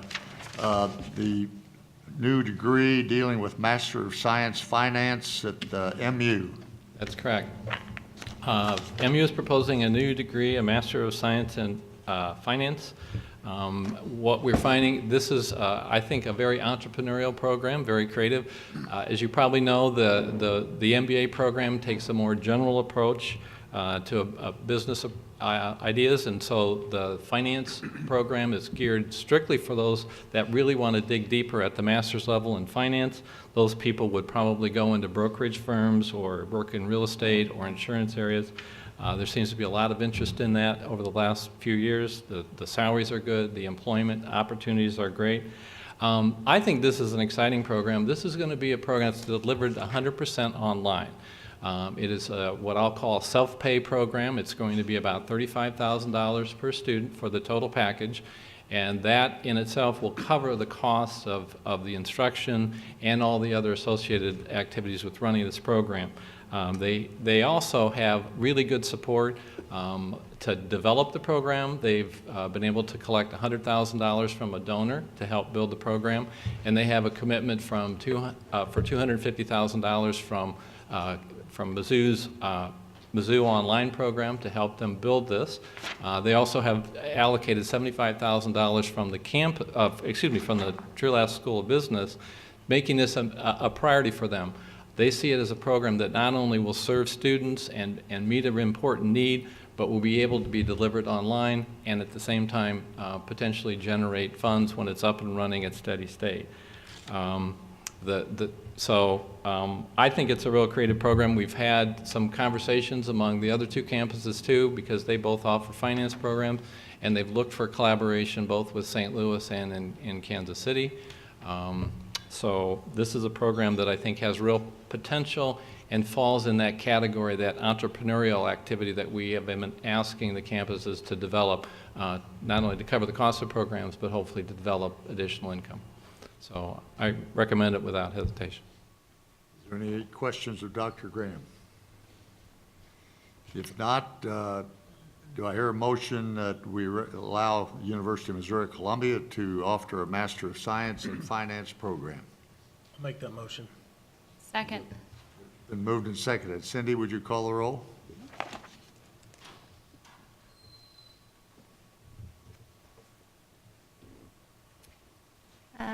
Curator Farmer, Yes.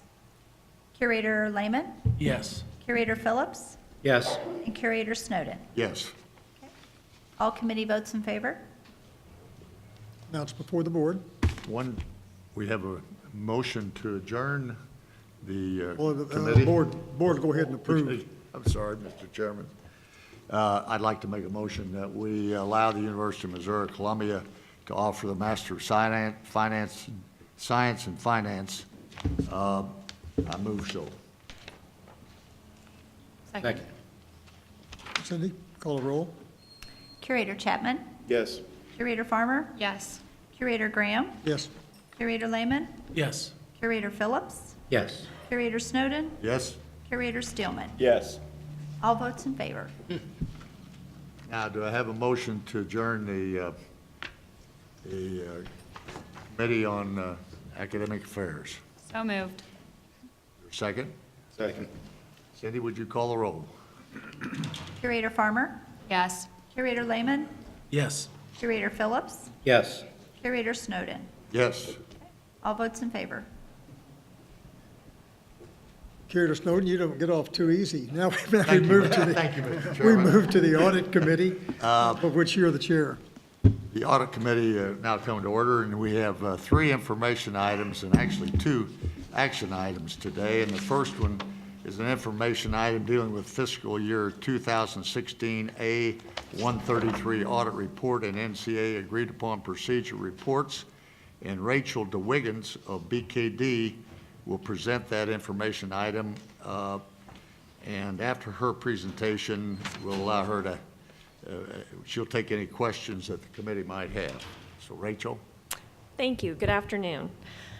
So as you mentioned, we're going to go through the fiscal year 2016 single audit results, which were performed under the uniform guidance, the NCAA agreed upon procedures results, and then touch on the scope for fiscal year 2017. The years just kind of roll together, I feel like sometimes.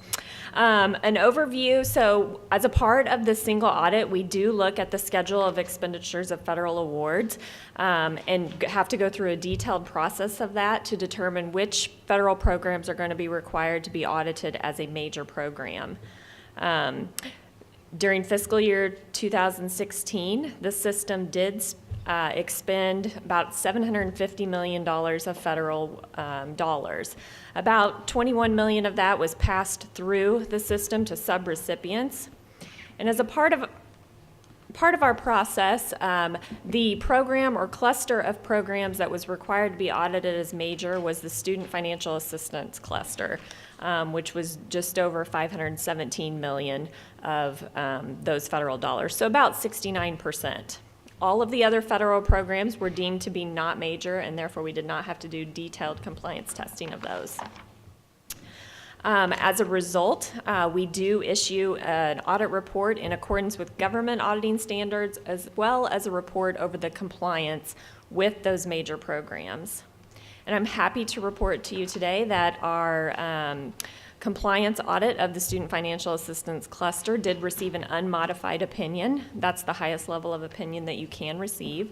And we had no findings to report under both government auditing standards as well as the uniform guidance. So, and that's pretty remarkable because the level of compliance testing that is required with respect to student financial aid is very detailed.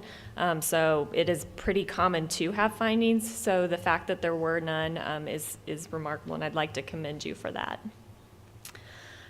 The other piece I mentioned is the NCAA required agreed upon procedures. This is required by the NCAA for Division I institutions every year and for Division II institutions every 3 years. So this was performed in 2015 for all 4 campuses, and so for 2016 was only required for Columbia and Kansas City. And as a result of those procedures, again, there were no significant exceptions to report to you. So very good results with respect to both of those pieces of the audit process. Now, the second item on your agenda.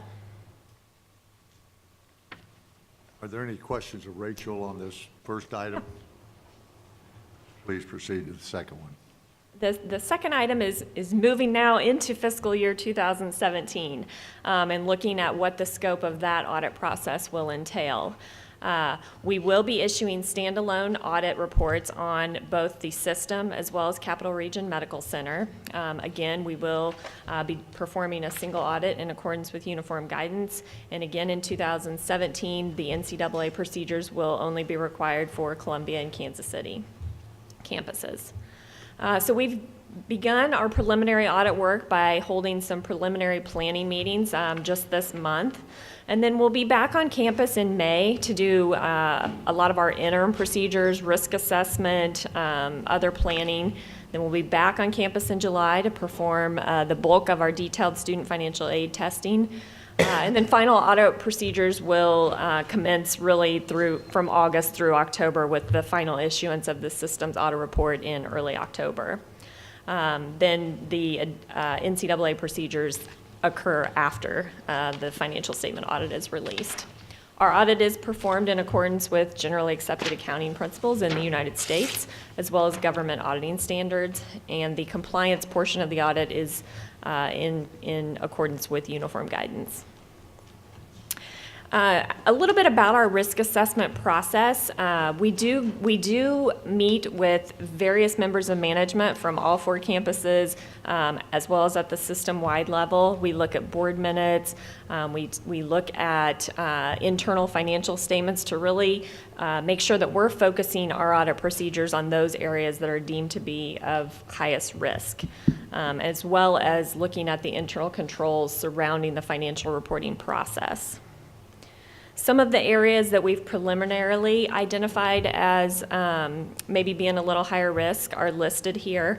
As with any set of financials, there's always the risk of management override of controls, so that's an underlying factor that we incorporate into all of our procedures throughout the audit process. Of course, as we get into our planning procedures in May, we may identify some additional items as well. There are 5 new GASB accounting standards that are required to be adopted in this fiscal year. The good news is really 4 of those are going to have very little impact on the system, and that one of them is really just some of the wording will change in the required supplementary information in the financial statements themselves. And the first one you see listed there, GASB 80, does changes the process of how you evaluate component units.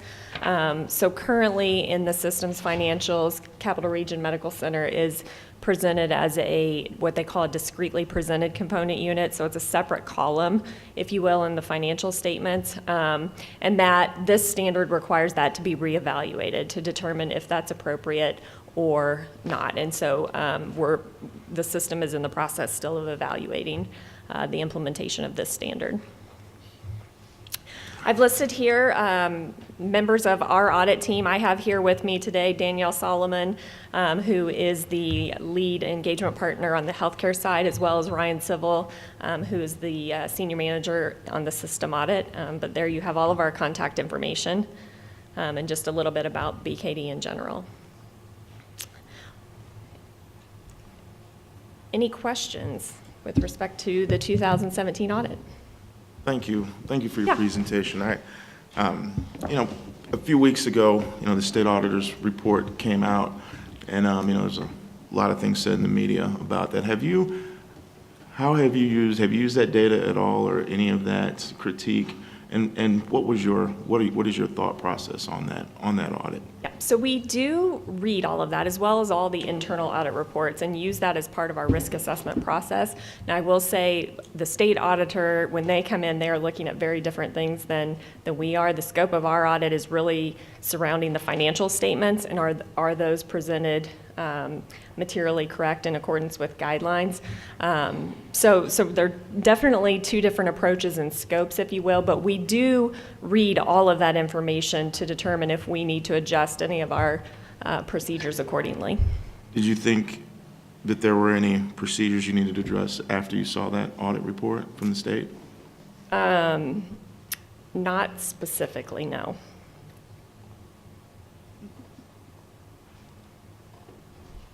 Any other questions of Michelle? Thank you very much, then. Thank you. Thank you. Now, the third information item is internal audit quarterly report, and that's going to be presented by Michelle Purinino. I apologize for that pronunciation, Michelle. Don't even worry about it.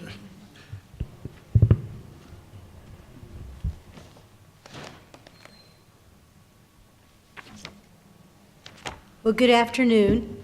And today I will be providing an update of the audit activity since the February 2017 Board of Curators meeting and presenting the internal audit 6-month follow-up report. Since our last meeting, we have completed 6 internal audits in 2 consulting projects. We're working with management to finalize action plans for 5 internal audits, and we're performing field work for 6 audits and 1 consulting project, and we are in the planning phase with management to finalize objectives and scope for 6 internal audits and 3 consulting projects. The 6 completed audits that I will be presenting to you today are the Department of Surgery Charge Capture for MU School of Medicine, the Clinical Trials MU School of Medicine, IT Security Responsibilities Gap Analysis for MU Healthcare, Office of Research Administration and Graduate Studies for the University of Missouri St. Louis, the Office of Sponsored Programs at Missouri S&T, and Endowments at Missouri S&T. The first audit is the Department of Surgery Charge Capture. And this department consists of 10 divisions with 44 attending physicians and more than 50 residents. For fiscal year 2016, the Department of Surgery billed a little over $57 million in charges, and net revenues collected for this amount was close to $22 million.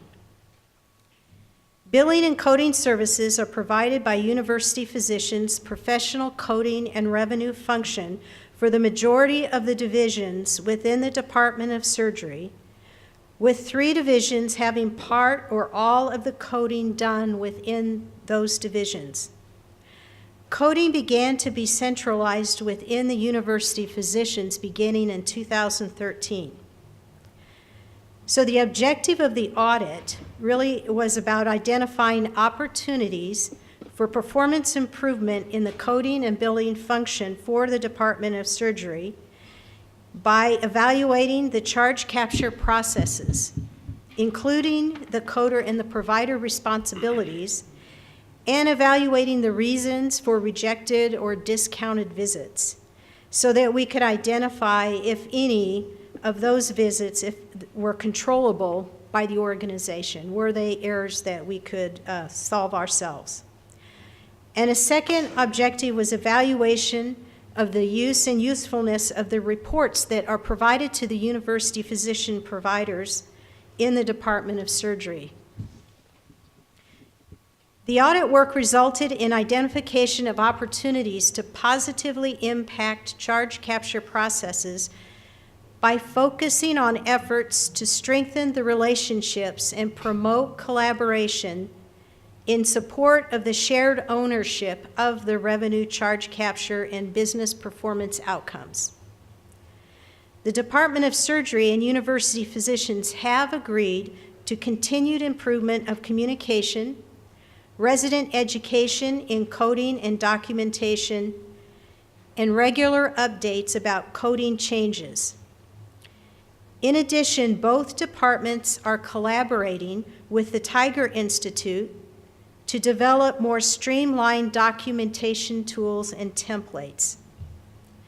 The usefulness and effectiveness of the physician reports provided by the university physicians to the providers are also being evaluated and alternative reporting provided when applicable. And this audit was assigned a risk ranking of 3 due to the complexity of the charge capture process and the concentrated attention needed for improving several specific elements that can lead to better efficiency and effectiveness of that process. Strengthening all aspects of the charge capture process is important as medical payment reduction continues and health care moves increasingly towards value-based reimbursement models. Our second audit is clinical trials within the School of Medicine.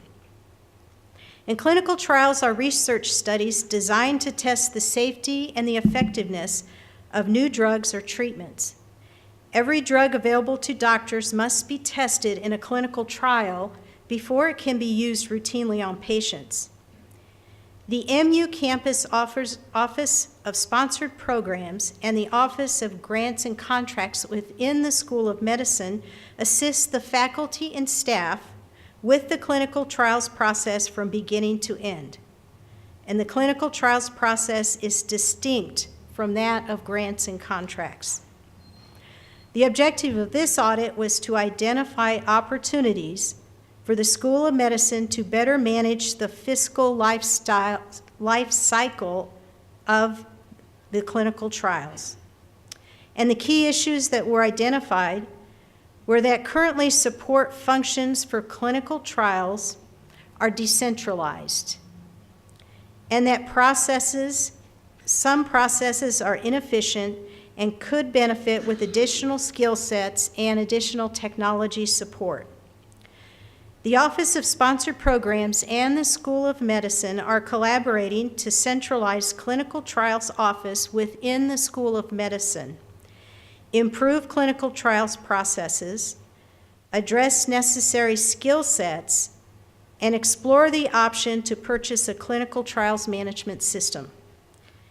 And this audit was assigned a risk rating of 3 due to the lack of a centralized process and administration and support for clinical trials, which was resulting in investigators' time being diverted from research to administrative tasks. This leads to researchers' dissatisfaction with participating in clinical trials and places MU at risk for not meeting its research goals.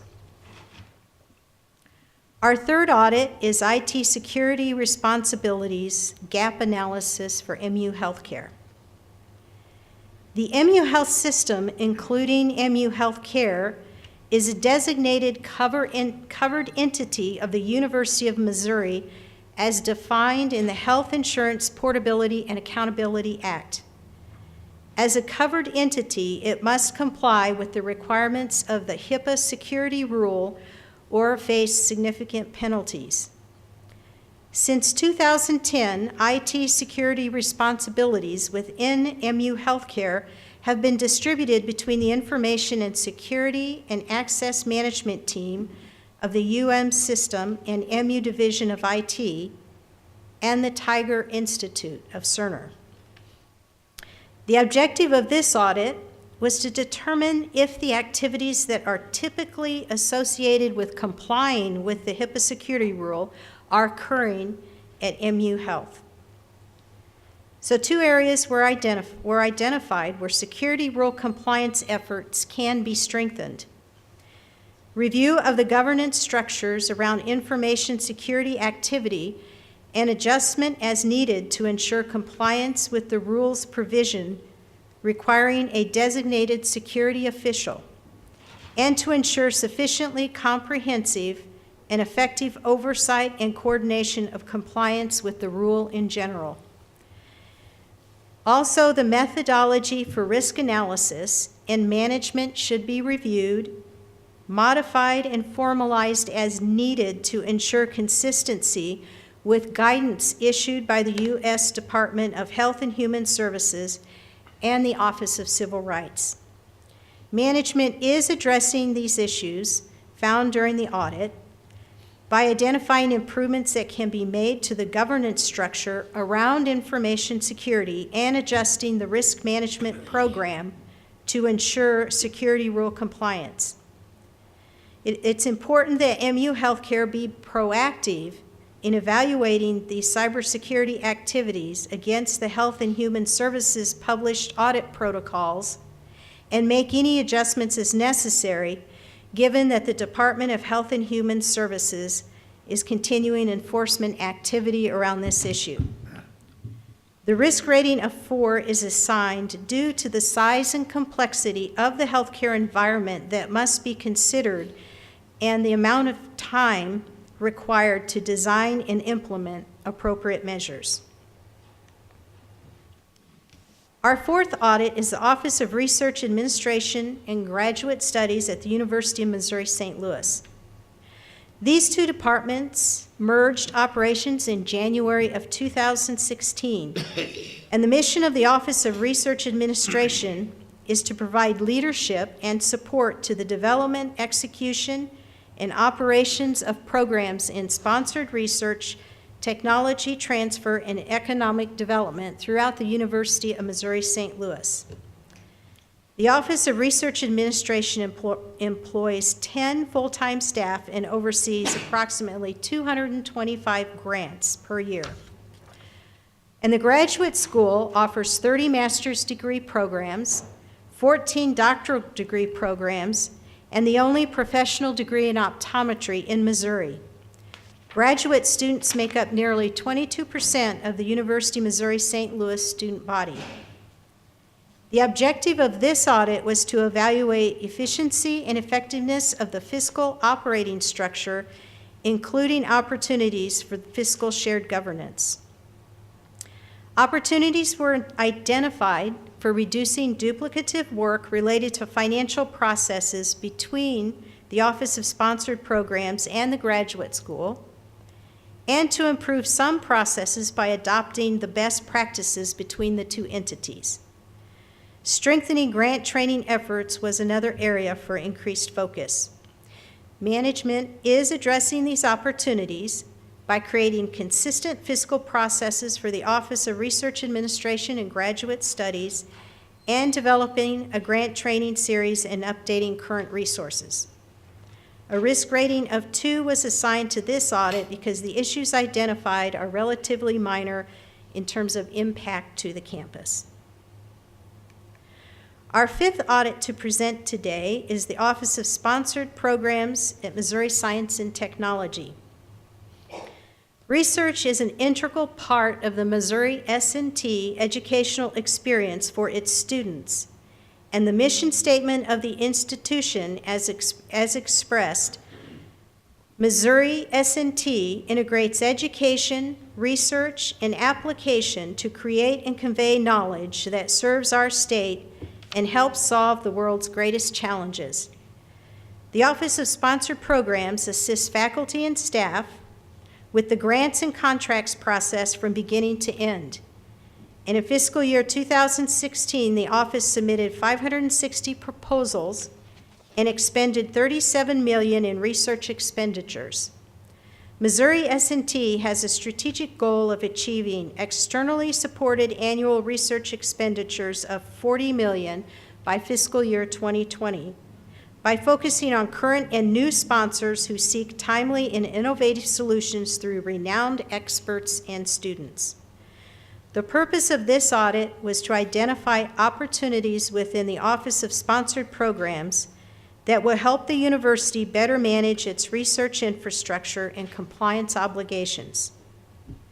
The opportunities identified for improvement include a focus from leadership on improving the business processes within this office by establishing and communicating expectations, providing education and training, ensuring work processes that achieve outcomes, and monitoring for those outcomes. Another opportunity was stabilizing staff turnover within the Office of Sponsored Programs and filling vacant positions, so making it possible for the associates in this office to perform at the expected level that supports researchers. Management has adjusted classification levels and salaries within the Office of Sponsored Programs and is in the process of recruiting for the vacant positions. Training has been provided to staff within the office and also the researchers, and will continue to be provided each semester.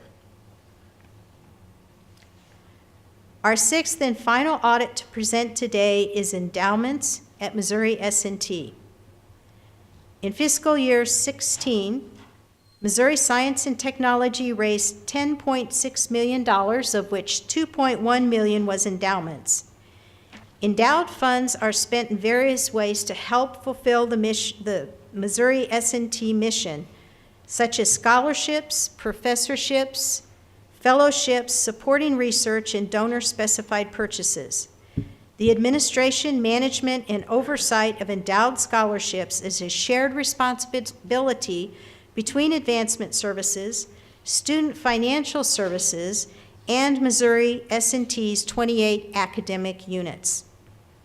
The purpose of the audit was to assess the efficiency and effectiveness of the endowment processes and compliance with university policies.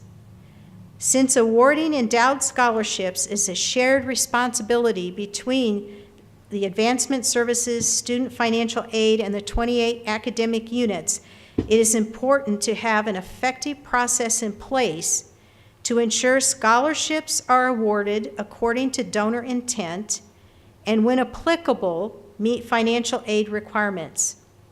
So the opportunities identified for improving the oversight and management of this process were in the areas of increased communication and collaboration between these departments and the academic units responsible for managing and distributing the endowments. Improved sharing of current endowment scholarship availability and intent, which is very important to ensure that the money is actually awarded. An improvement of departmental processes for awarding endowed scholarships, and a redesign of the post-audit review of endowment scholarship awarding process. This audit was assigned a risk rating of 3 due to the importance of awarding the scholarships in accordance with donor intent and in keeping with financial aid requirements. And that concludes the presentation of completed audit work. But before I proceed with the 6-month follow-up summary report, are there any questions? Any questions? I have one quick question. I noticed on the IT security at MU Health, it had a risk rating of 4. Ryan may have to answer this. I'm assuming that there was an internal audit of IT security at MU Health within the last couple of years. Yeah, there has So been. what was the risk rating last time? I don't recall that specific finding. Ryan, you may have. Could find that out. We could get more detail on that. I think IT security, as it relates especially to healthcare, we do a number of IT audits typically within the health system in a given year, but we'd be happy to put a summary together. I was just curious if it was a 4 last time. I think, as we think about IT security, commonly we see 3s and 4s in that area, and some of it's just the inherent risk. I think it's something that not only we're challenged with, but most organizations are challenged with. Thanks. I'd like to follow up on that because that's hugely important. It talks about HIPAA violations, and I don't know that we've seen a 4 before, and certainly not one that has the financial impact of a major HIPAA violation. And the remedy for that, I think, was that they would develop a process, but if it isn't shortly reduced to a 3 or a 2 in terms of risk assessment, how will we as a board, I'm sure you'll let the chancellor or the president know, but I think we ought to learn whether or not we've reduced the risk. It may be inherent in the whole federal system of HIPAA, but it's also hugely important to us. They are in the process of hiring a security official on the hospital side, and that person will coordinate a lot of these activities, and that will reduce the risk. And I believe maybe the audit that you were thinking of was we completed an audit on HIPAA business associate agreements. And I believe, if I remember right, that had a risk rating of 4 as well, because at the time, we were not able to pull a list of business associate agreements with our contracts. And if the OCR came in to do that audit, that would be one of the first things they would request. That is also being addressed and worked on, and we will be doing follow-up in that in a few months because those action plans are coming due. So will this be in your next 6-month report about the success of? Yeah, for the business associate agreement, yes. And I'm sure by the time we do follow-up procedures again, there will have been movement on the HIPAA security side. There's a privacy piece and a security piece with HIPAA. So we completed the privacy audit previously. I do have 2 other questions. You actually hit on 3 issues involving MU Health. And the next one is on the clinical trials. And currently, I understand it's split between the Office of Sponsored Programs and the medical school. And then it says it's going to be centralized to the medical school. Does that mean that the medical school will have full responsibility and accountability, or is the Office of Sponsored Programs, which isn't unique to the medical school, still going to be involved? They will be involved. Their piece of involvement relates to compliance when they start to do the contracts with the grants. But the medical school will have everything, responsibility for everything else. And what I mean by centralized also is a centralized management and function that is all working together to support the investigators. Okay. And the final, this may be a little bit too granular. I'm sure you didn't do all of these audits, but getting back to the coding issue, that's also hugely important because it has to do with the reimbursements for any federally funded. If you don't get the code right, you don't capture, and that's the purpose of the audit, is to see are we capturing by codes. But my understanding is that the providers are now supposed to do the entries electronically directly. Is that occurring? Did you learn in the audit whether they're, doing it on the back of a piece of paper or a napkin and then handing it to the coder or to the nurse to give to the coder? No, they are using the electronic medical record. And our audit didn't go into whether or not the coding was done accurately. We were looking at the shared processes between the provider and the coder and how they communicate to make sure the coder, if the coder has questions, how they're communicating to make sure they get the information and not just billing what they know without getting clarification when, in cases where they could have possibly billed a higher rate if they clarified with the physician. But they are using the electronic medical record. So all of the physicians are on board now with using the EMRs? Oh, I don't know that I can make that statement. Well, substantially. I would say substantially, yes. The older you are, the less likely you are to use it, and that's actually an issue in terms of coding.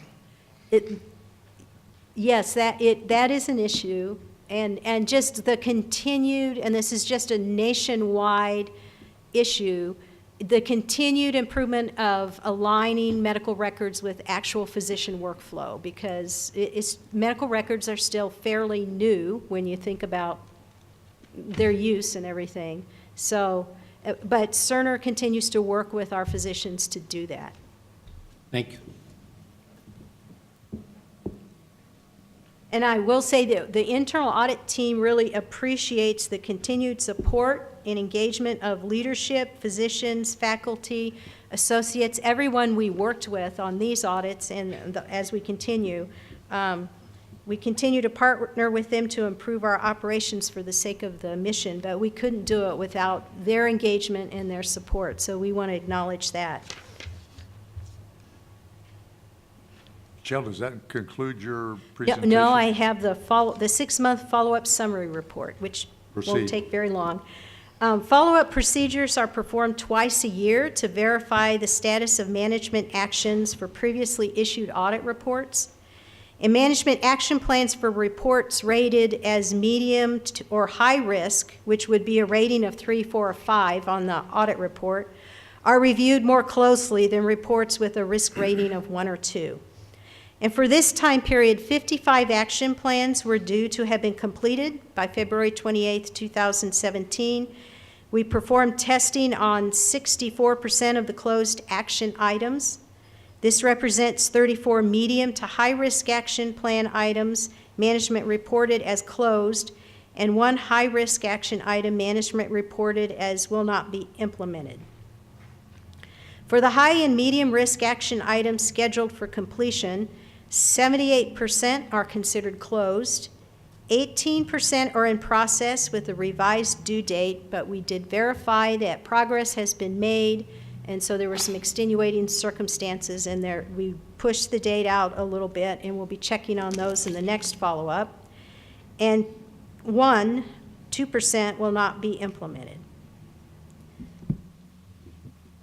This is probably hard to read, but it's a nice visual.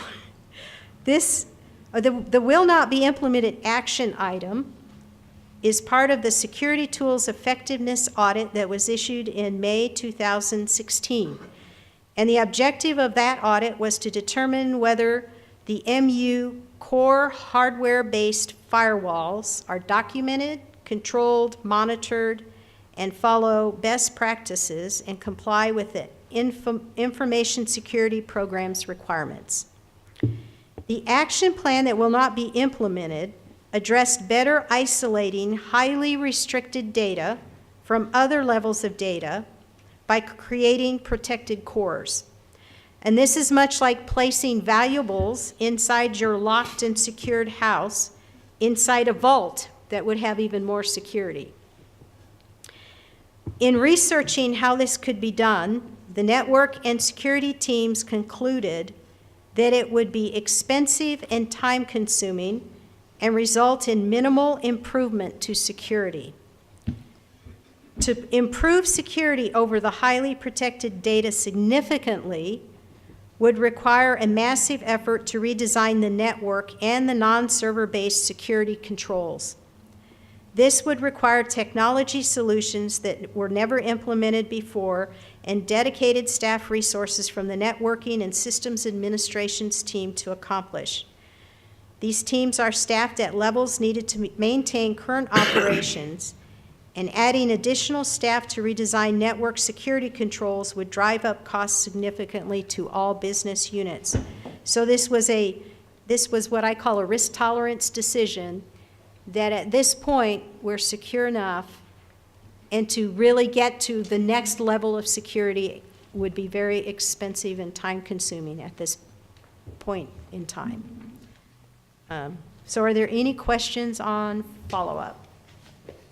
Any questions? Thank you, Michelle. Thank you. Now we have first action item dealings with ethics and compliance program at University of Missouri, and interim president, Vice President Ryan Rapp will introduce the program, and also Mr. Larry Plutke will provide a review of said program. Ryan?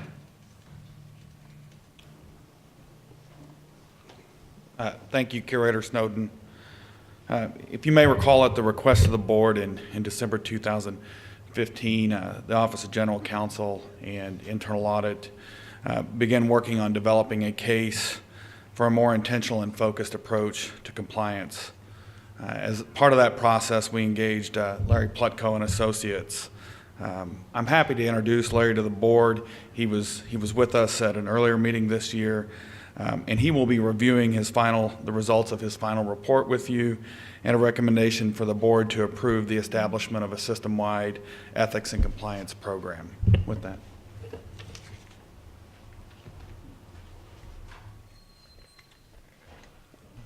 Thank you, Ryan. I'm very happy to be here today. Let me make sure I can use this correctly. Yes, okay.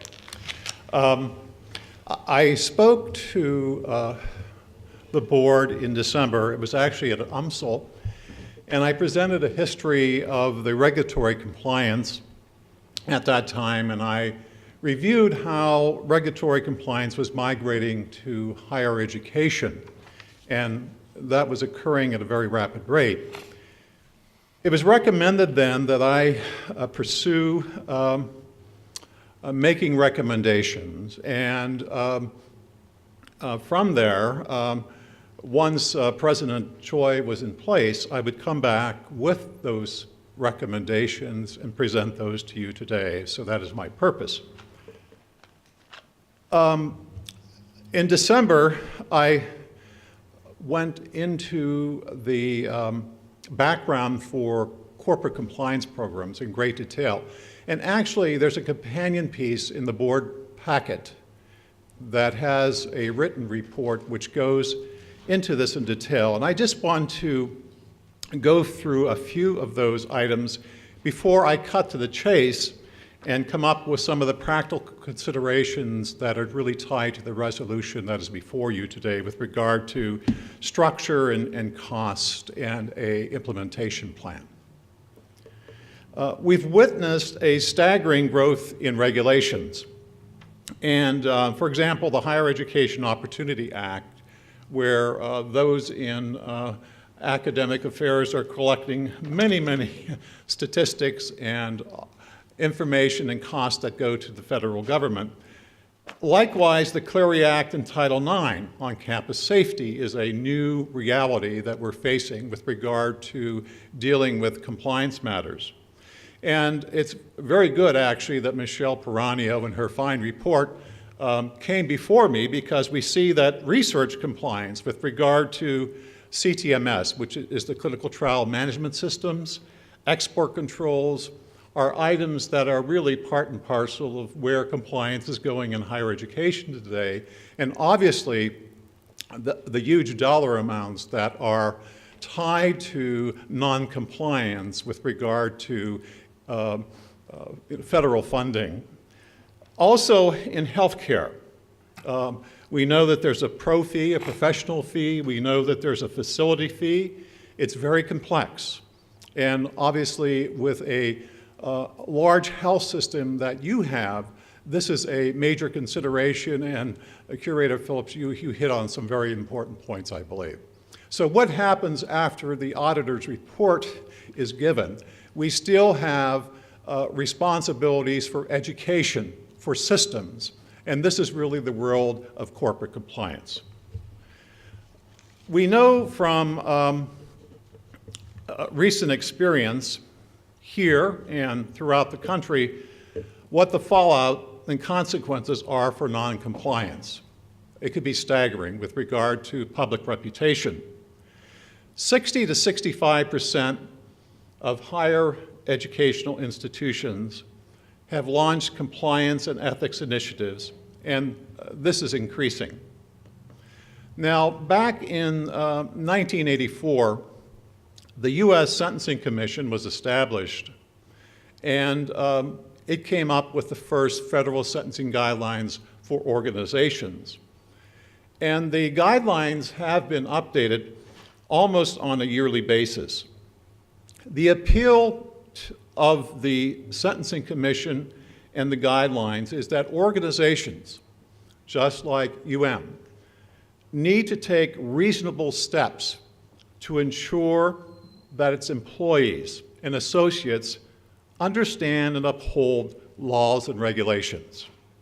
Effective compliance programming is really the core of excellent compliance. And in fact, the regulators wait or give credits for organizations that have an active compliance program in place if indeed something untoward would happen with regard to fraud or abuse. Another area of growth is the emergence of the profession of compliance. Here are standards and certification processes that we have for the leading organizations. This is a matrix that was designed by the National Association of College and University Attorneys. And you can see just how expansive the regulations are, crossing over nearly all, if not all, of university departments. So we need to begin to view and manage these risks in an enterprise-wide fashion.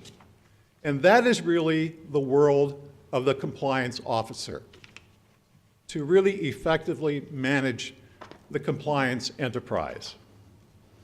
In summary, then, one can make the legal case for compliance. There's a positive legal obligation. There's the value case that there's a moral imperative. And I do believe there's good business sense, because compliance assurance makes good business sense. So I'd like to move now into my recommendations.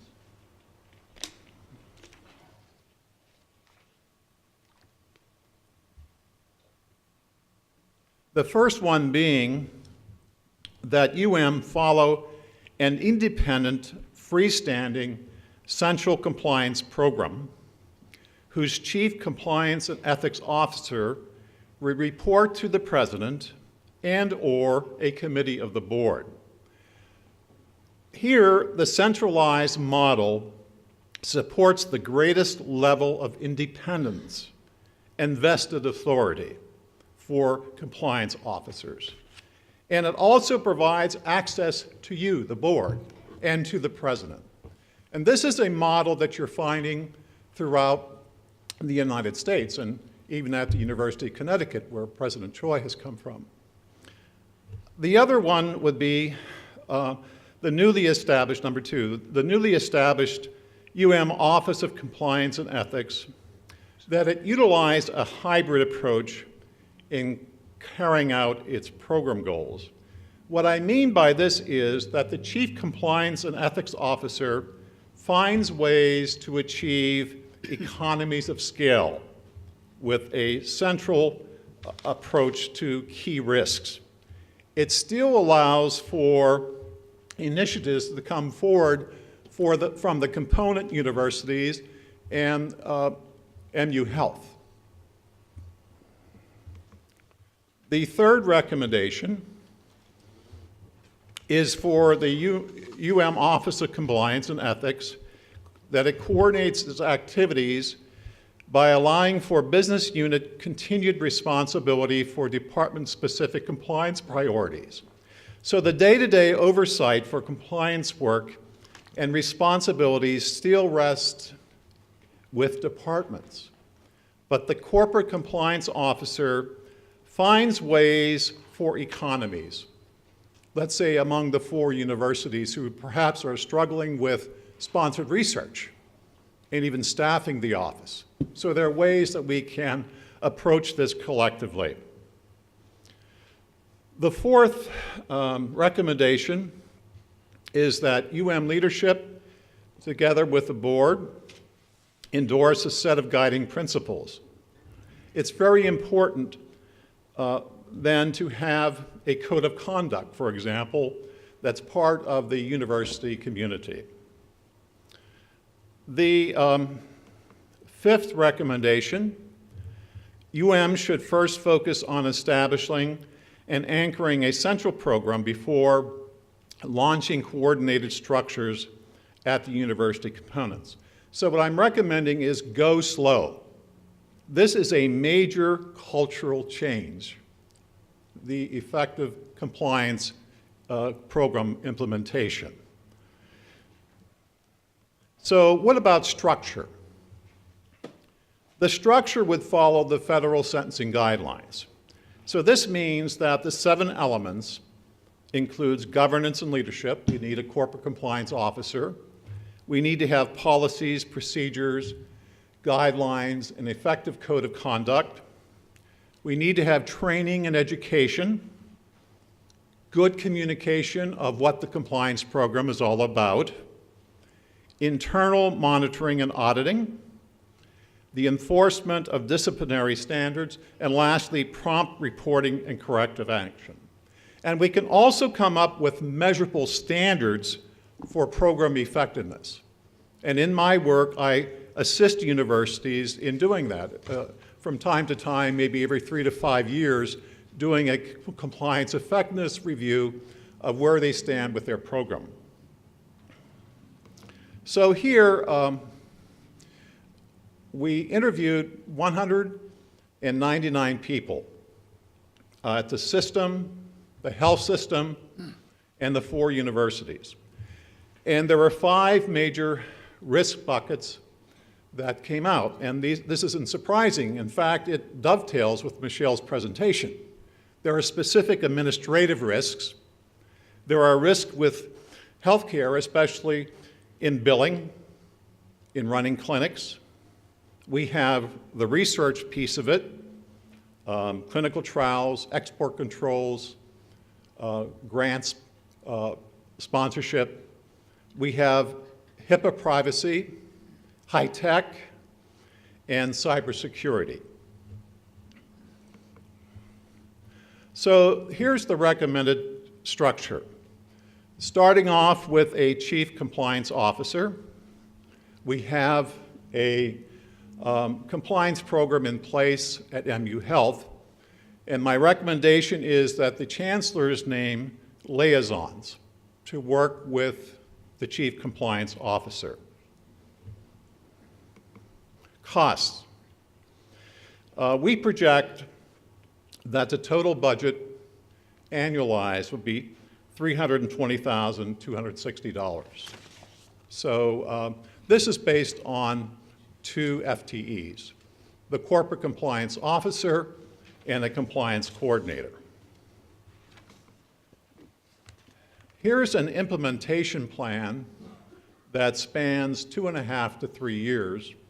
And for the purposes of keeping on track with regard to time, you can see here that each one of these represents part of the federal sentencing guideline framework, that we have a governance and leadership implementation, that we have implementation of policies, guidelines, code of conduct, that we conduct training and communication, that there's monitoring and auditing that takes place, and we do that in collaboration with internal audit, that we have standards, prompt reporting, corrective action, and business conduct and organizational ethics module. So we feel, based on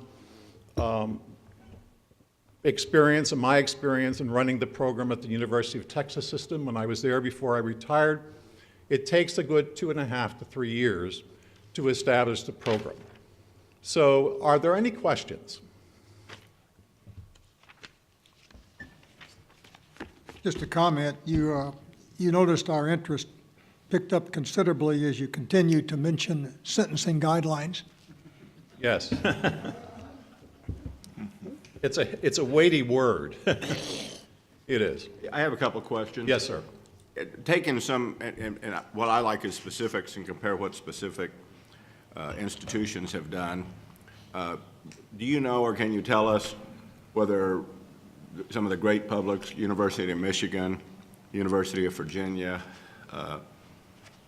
University of Minnesota, Arizona State, what model they have taken? They have a centralized model.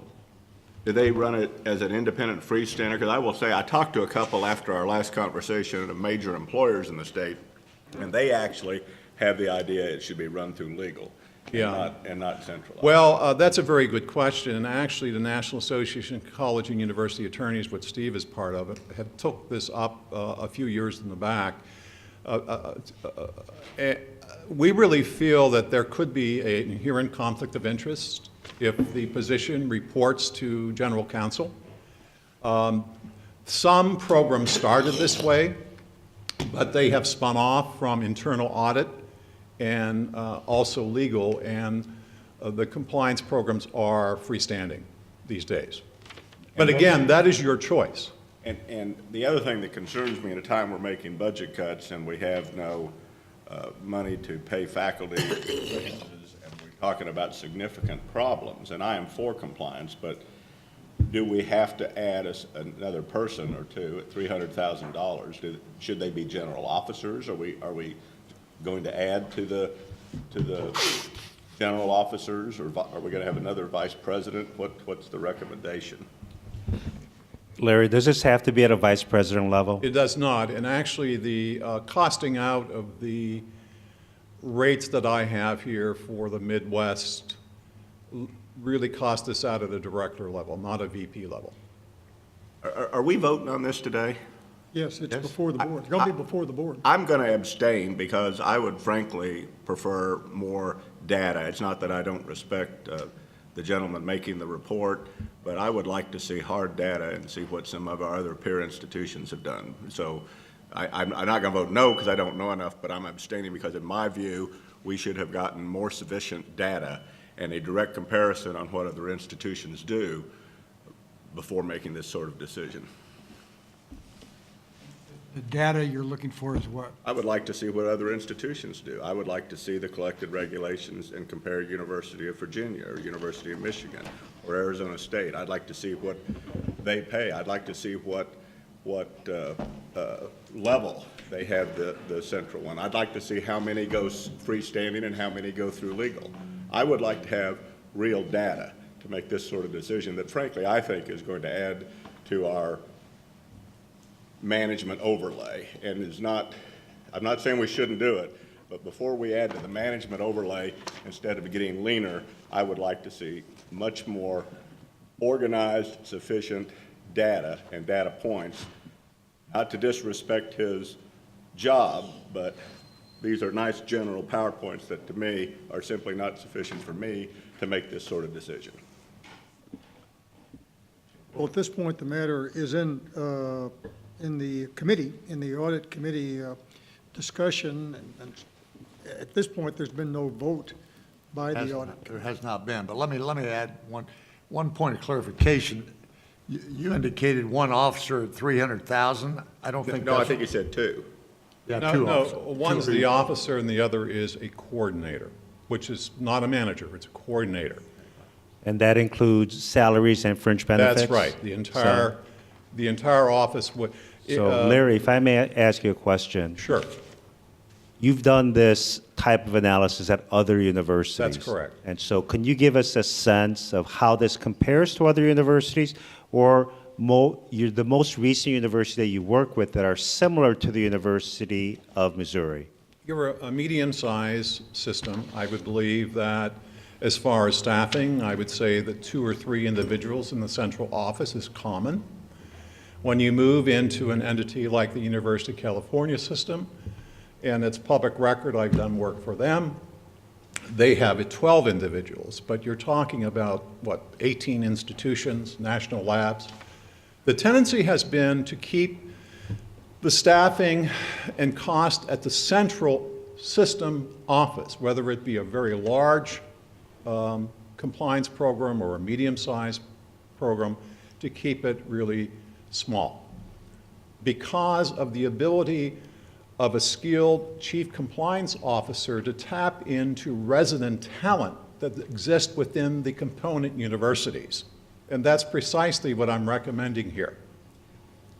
So the question for me, if I were to voice them, would be, is this an organization that we need at a university? And if that's the question, I would say yes. Whether the actual cost is going to be $320 or $220 or $420, I think we can make that determination after looking at That's right. the availability of talent. That's correct. When you show those 5 different areas of potential compliance issue, ranging from IT all the way to patient care and privacy, Yes. I've experienced at my previous institution where we had an IT breach through one computer, through a network, that cost more than $1 million just to have the privacy screening that was possible for those individuals. And so I do believe that this office is needed. We've had a lot of conversation. We've seen the proposal. But in terms of the actual cost, we will come back to the board to discuss what that cost would be. But based on his best analysis, and Larry has been doing this throughout the country, believes that we can get 2 individuals who man this, who actually work in this office for about $320,000, which to me seems reasonable. That's correct. I'd like to say that if you don't get comfortable with it today, David, I would not move or be in favor of moving forward. But what I thought was being recommended was the principles, not the details. Maybe that Well, should actually, be clarified. you need to look at the resolution. The resolution is fairly lengthy, and it does include the 5 principles mentioned, and even a projected annual cost.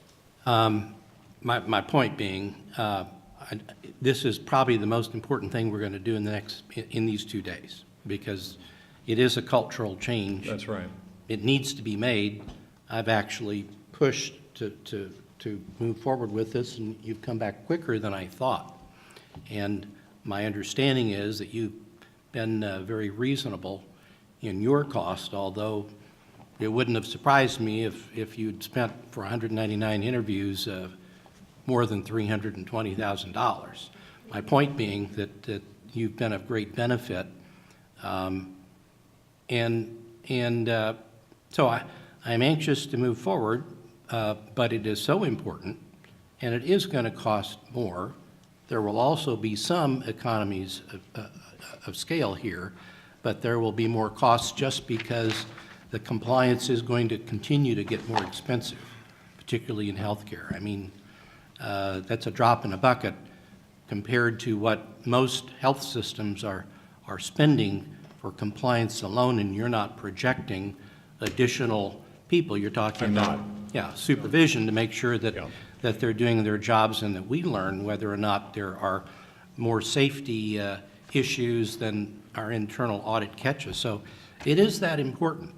Maybe if we took the dollar amount out, you'd be more comfortable. He has impeccable credentials and terrific experience.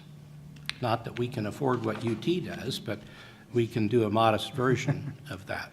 I think we should move forward on a I don't even want to call it investigation. It needs to be moved forward, but I believe the cost should be taken out. I also believe that there should be a substantial research, and not that he hasn't got expertise, but you know me, I like to see specifically what do these other great institutions do, because frankly, there have been times and votes that I regret on this board where we went down what sounded good without really knowing what our peers were doing and how they were doing it and what it was costing them. So let me address some of that if I can. There was a fairly extensive, and I think it's probably the most extensive survey done that I'm aware of by the National Association of College and University That's right, Attorneys Steve. about compliance offices. That has been presented, and I think the number was approximately 2/3 of all universities had centralized compliance offices in existence or in the works. The percentage was even higher for large universities, and I think we would probably fall within that large university category. So most of our peers are doing it. As you pointed, there's a number of different ways to do it. Centralized seems to be the way that the large universities are doing it. Some of them are born out of the general counsel's office, mainly, and that results, I think, from two things. One is the general counsel's office or the audit office kind of stands them up to the point where they can get to be freestanding. But I do believe, and I'm a little bit uncomfortable, that if it came out of the general counsel's office, there's a little bit of a conflict of interest in that. Somebody has to give the compliance officer legal advice, and if that's right. You can't advise yourself, so to speak. So most of them are going away from the general counsel office mode, and as I said, in the larger ones, there tend to be more freestanding. In terms of the level, whether they're vice presidents or something like that, I don't know the answer to that. I will tell you that the trend has been to make sure that the compliance officer has at least a direct or dotted line to either the governing board or the president of the institution. And again, and in terms of cost, I don't know what the cost are. I would concur with that, all that you're presenting, Steve. You know, I think the thing here is also that you mentioned that there's been a rapid advance, there's no doubt about it, Curator, with regard to where organizations, rather universities, have moved on this. Probably in the last 8 years. It's just been incredible. But you know, you look around, you see your own environment. I think and you could go to other universities who have had great trouble, like the University of North Carolina recently, announced yesterday, University of California. But having the compliance program in place puts your organization in better light with the regulators, and I'm not joking about that. That is an extremely important thing, that they see you taking a compliance program very seriously. Not that you're minimalizing it, I'm not saying that either, but the point of it is, this is really part of the structure of the regulatory environment. It's grown up through it. I wish there weren't any regulations in some, or not as many, I should say. But the problematic is there has to be an organizing principle within the organization, and that comes down to the role of the compliance officer. So that's really how I view why this is an important moment in your history. Mr. Chairman, would it be possible, and David, would you be comfortable if we'll be meeting tomorrow, if we did a little cut and paste to skinny this down and reconsider it tomorrow in terms of some broad principles so it can move forward?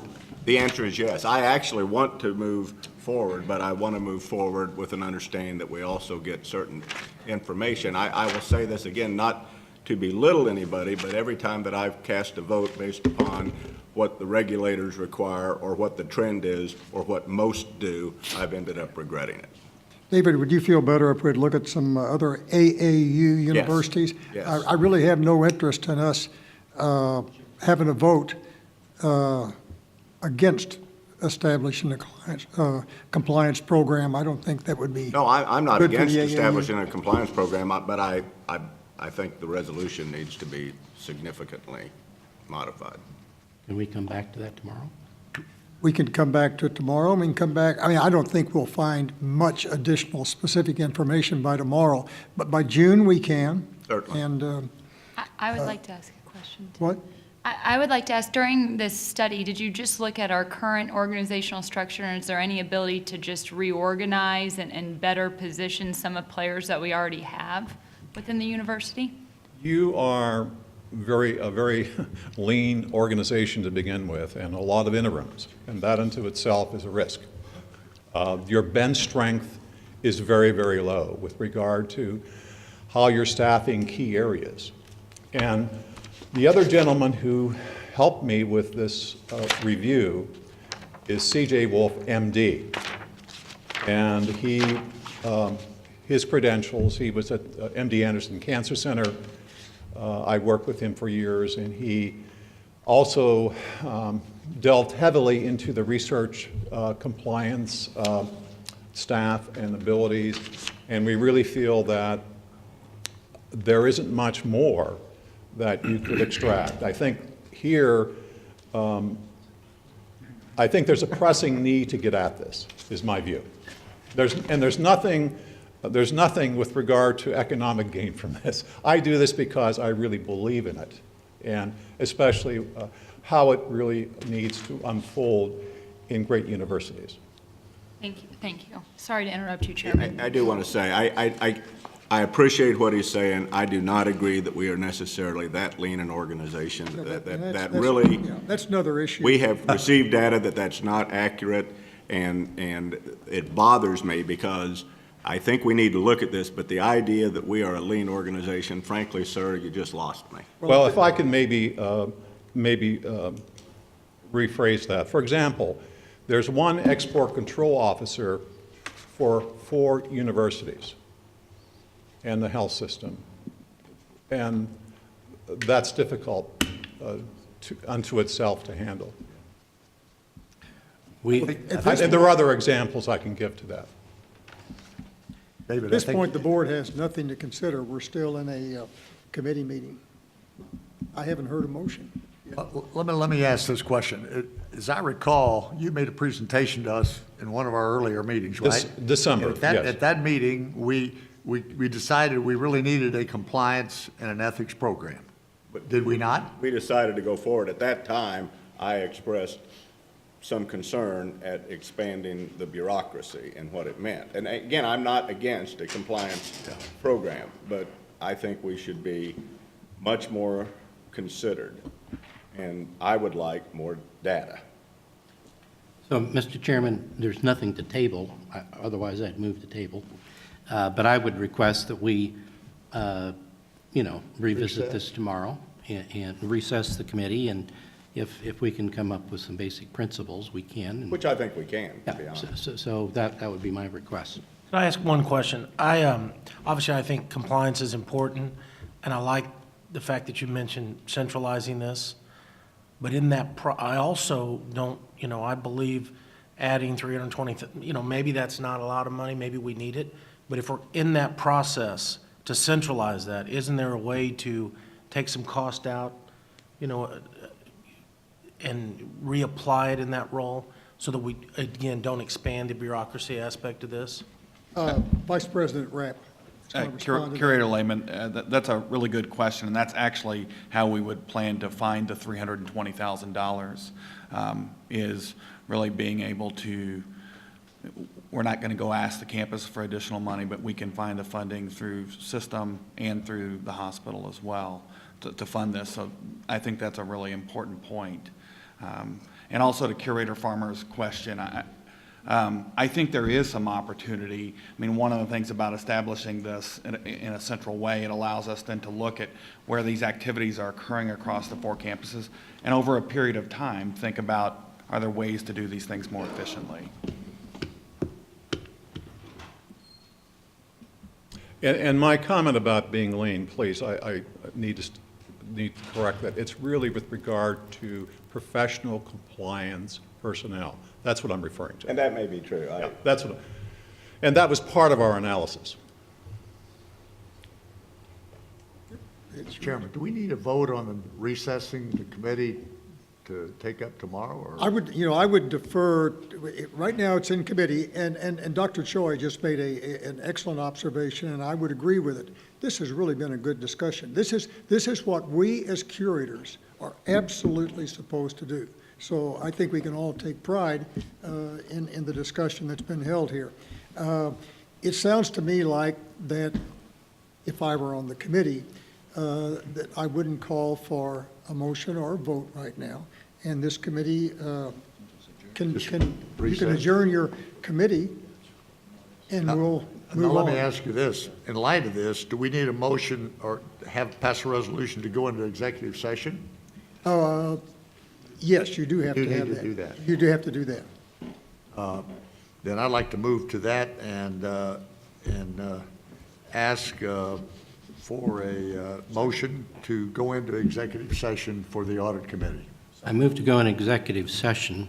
That's the motion. And by way of explanation, we had an executive session in our executive agenda, and this will not be the subject of our executive session. That's right. Just so That's right. people won't think we're, Right. we're going to do this in public. Is there a motion to that effect to go into executive session? Did you make it? Yeah, but it I wasn't second it. Cindy, call the roll. Curator Chapman? Yes. Curator Farmer? Yes. Curator Phillips? Yes. Curator Snowden? Yes. And that All does votes in not, favor. that does not call for action by the board as a whole, so we move to the next item on the agenda, which is health affairs. And maybe we'll make up some time here because you have as the only action item our meeting minutes of the Health Affairs Committee, March 17, that will need to be approved.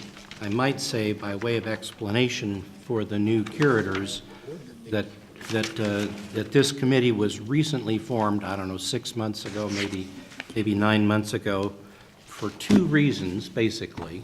And one was to make sure that we were maximizing opportunity for research at the medical school, realizing that MU Health has been and continues to be hugely successful, both for patient care and in terms of what they call margin. Secondly, to make sure that the liabilities, that we have a fiduciary supervision of the liabilities that can accrue in healthcare. And so we have this committee where we have, for the first time in recent years, two people who aren't on the board who are members of that committee. And I think, I don't know that there's anything that needs to be said in public session. There are some contractual issues that will be coming up in executive session. You need to move to approve the minutes of your... Yes. Were you going to make a comment, or? No, that's fine. I move to accept the minutes. All right. Second. Second? Did I hear a second? Second. Okay. Call the roll of the committee. Let's see, Curator Lehman? Yes. Curator Phillips? Yes. Curator Snowden? Yes. All votes in favor? We are now in recess. We have one more item for health affairs. Do we need to get I think we need to get a board motion on the minutes, don't we? No, I just asked General Counsel. Oh, we don't? Okay. Then we move to go into executive session as a committee. So moved? Second. Can Jamie second? I'm not even on this committee. I'm sorry, can the curator let's second? Don't worry about it. She's not on the committee. She's not on that committee. You can't do that. I'll second. Just point at me. I'll second it. I think I may have made the motion, but Yeah. you can second it. I will say this. She is just encouraging us to be efficient. She's moving us along. I will say this for Curator Farmer's benefit. There was a time when the committees kept changing, and none of us knew what committees we were on. All right, it's been moved and seconded.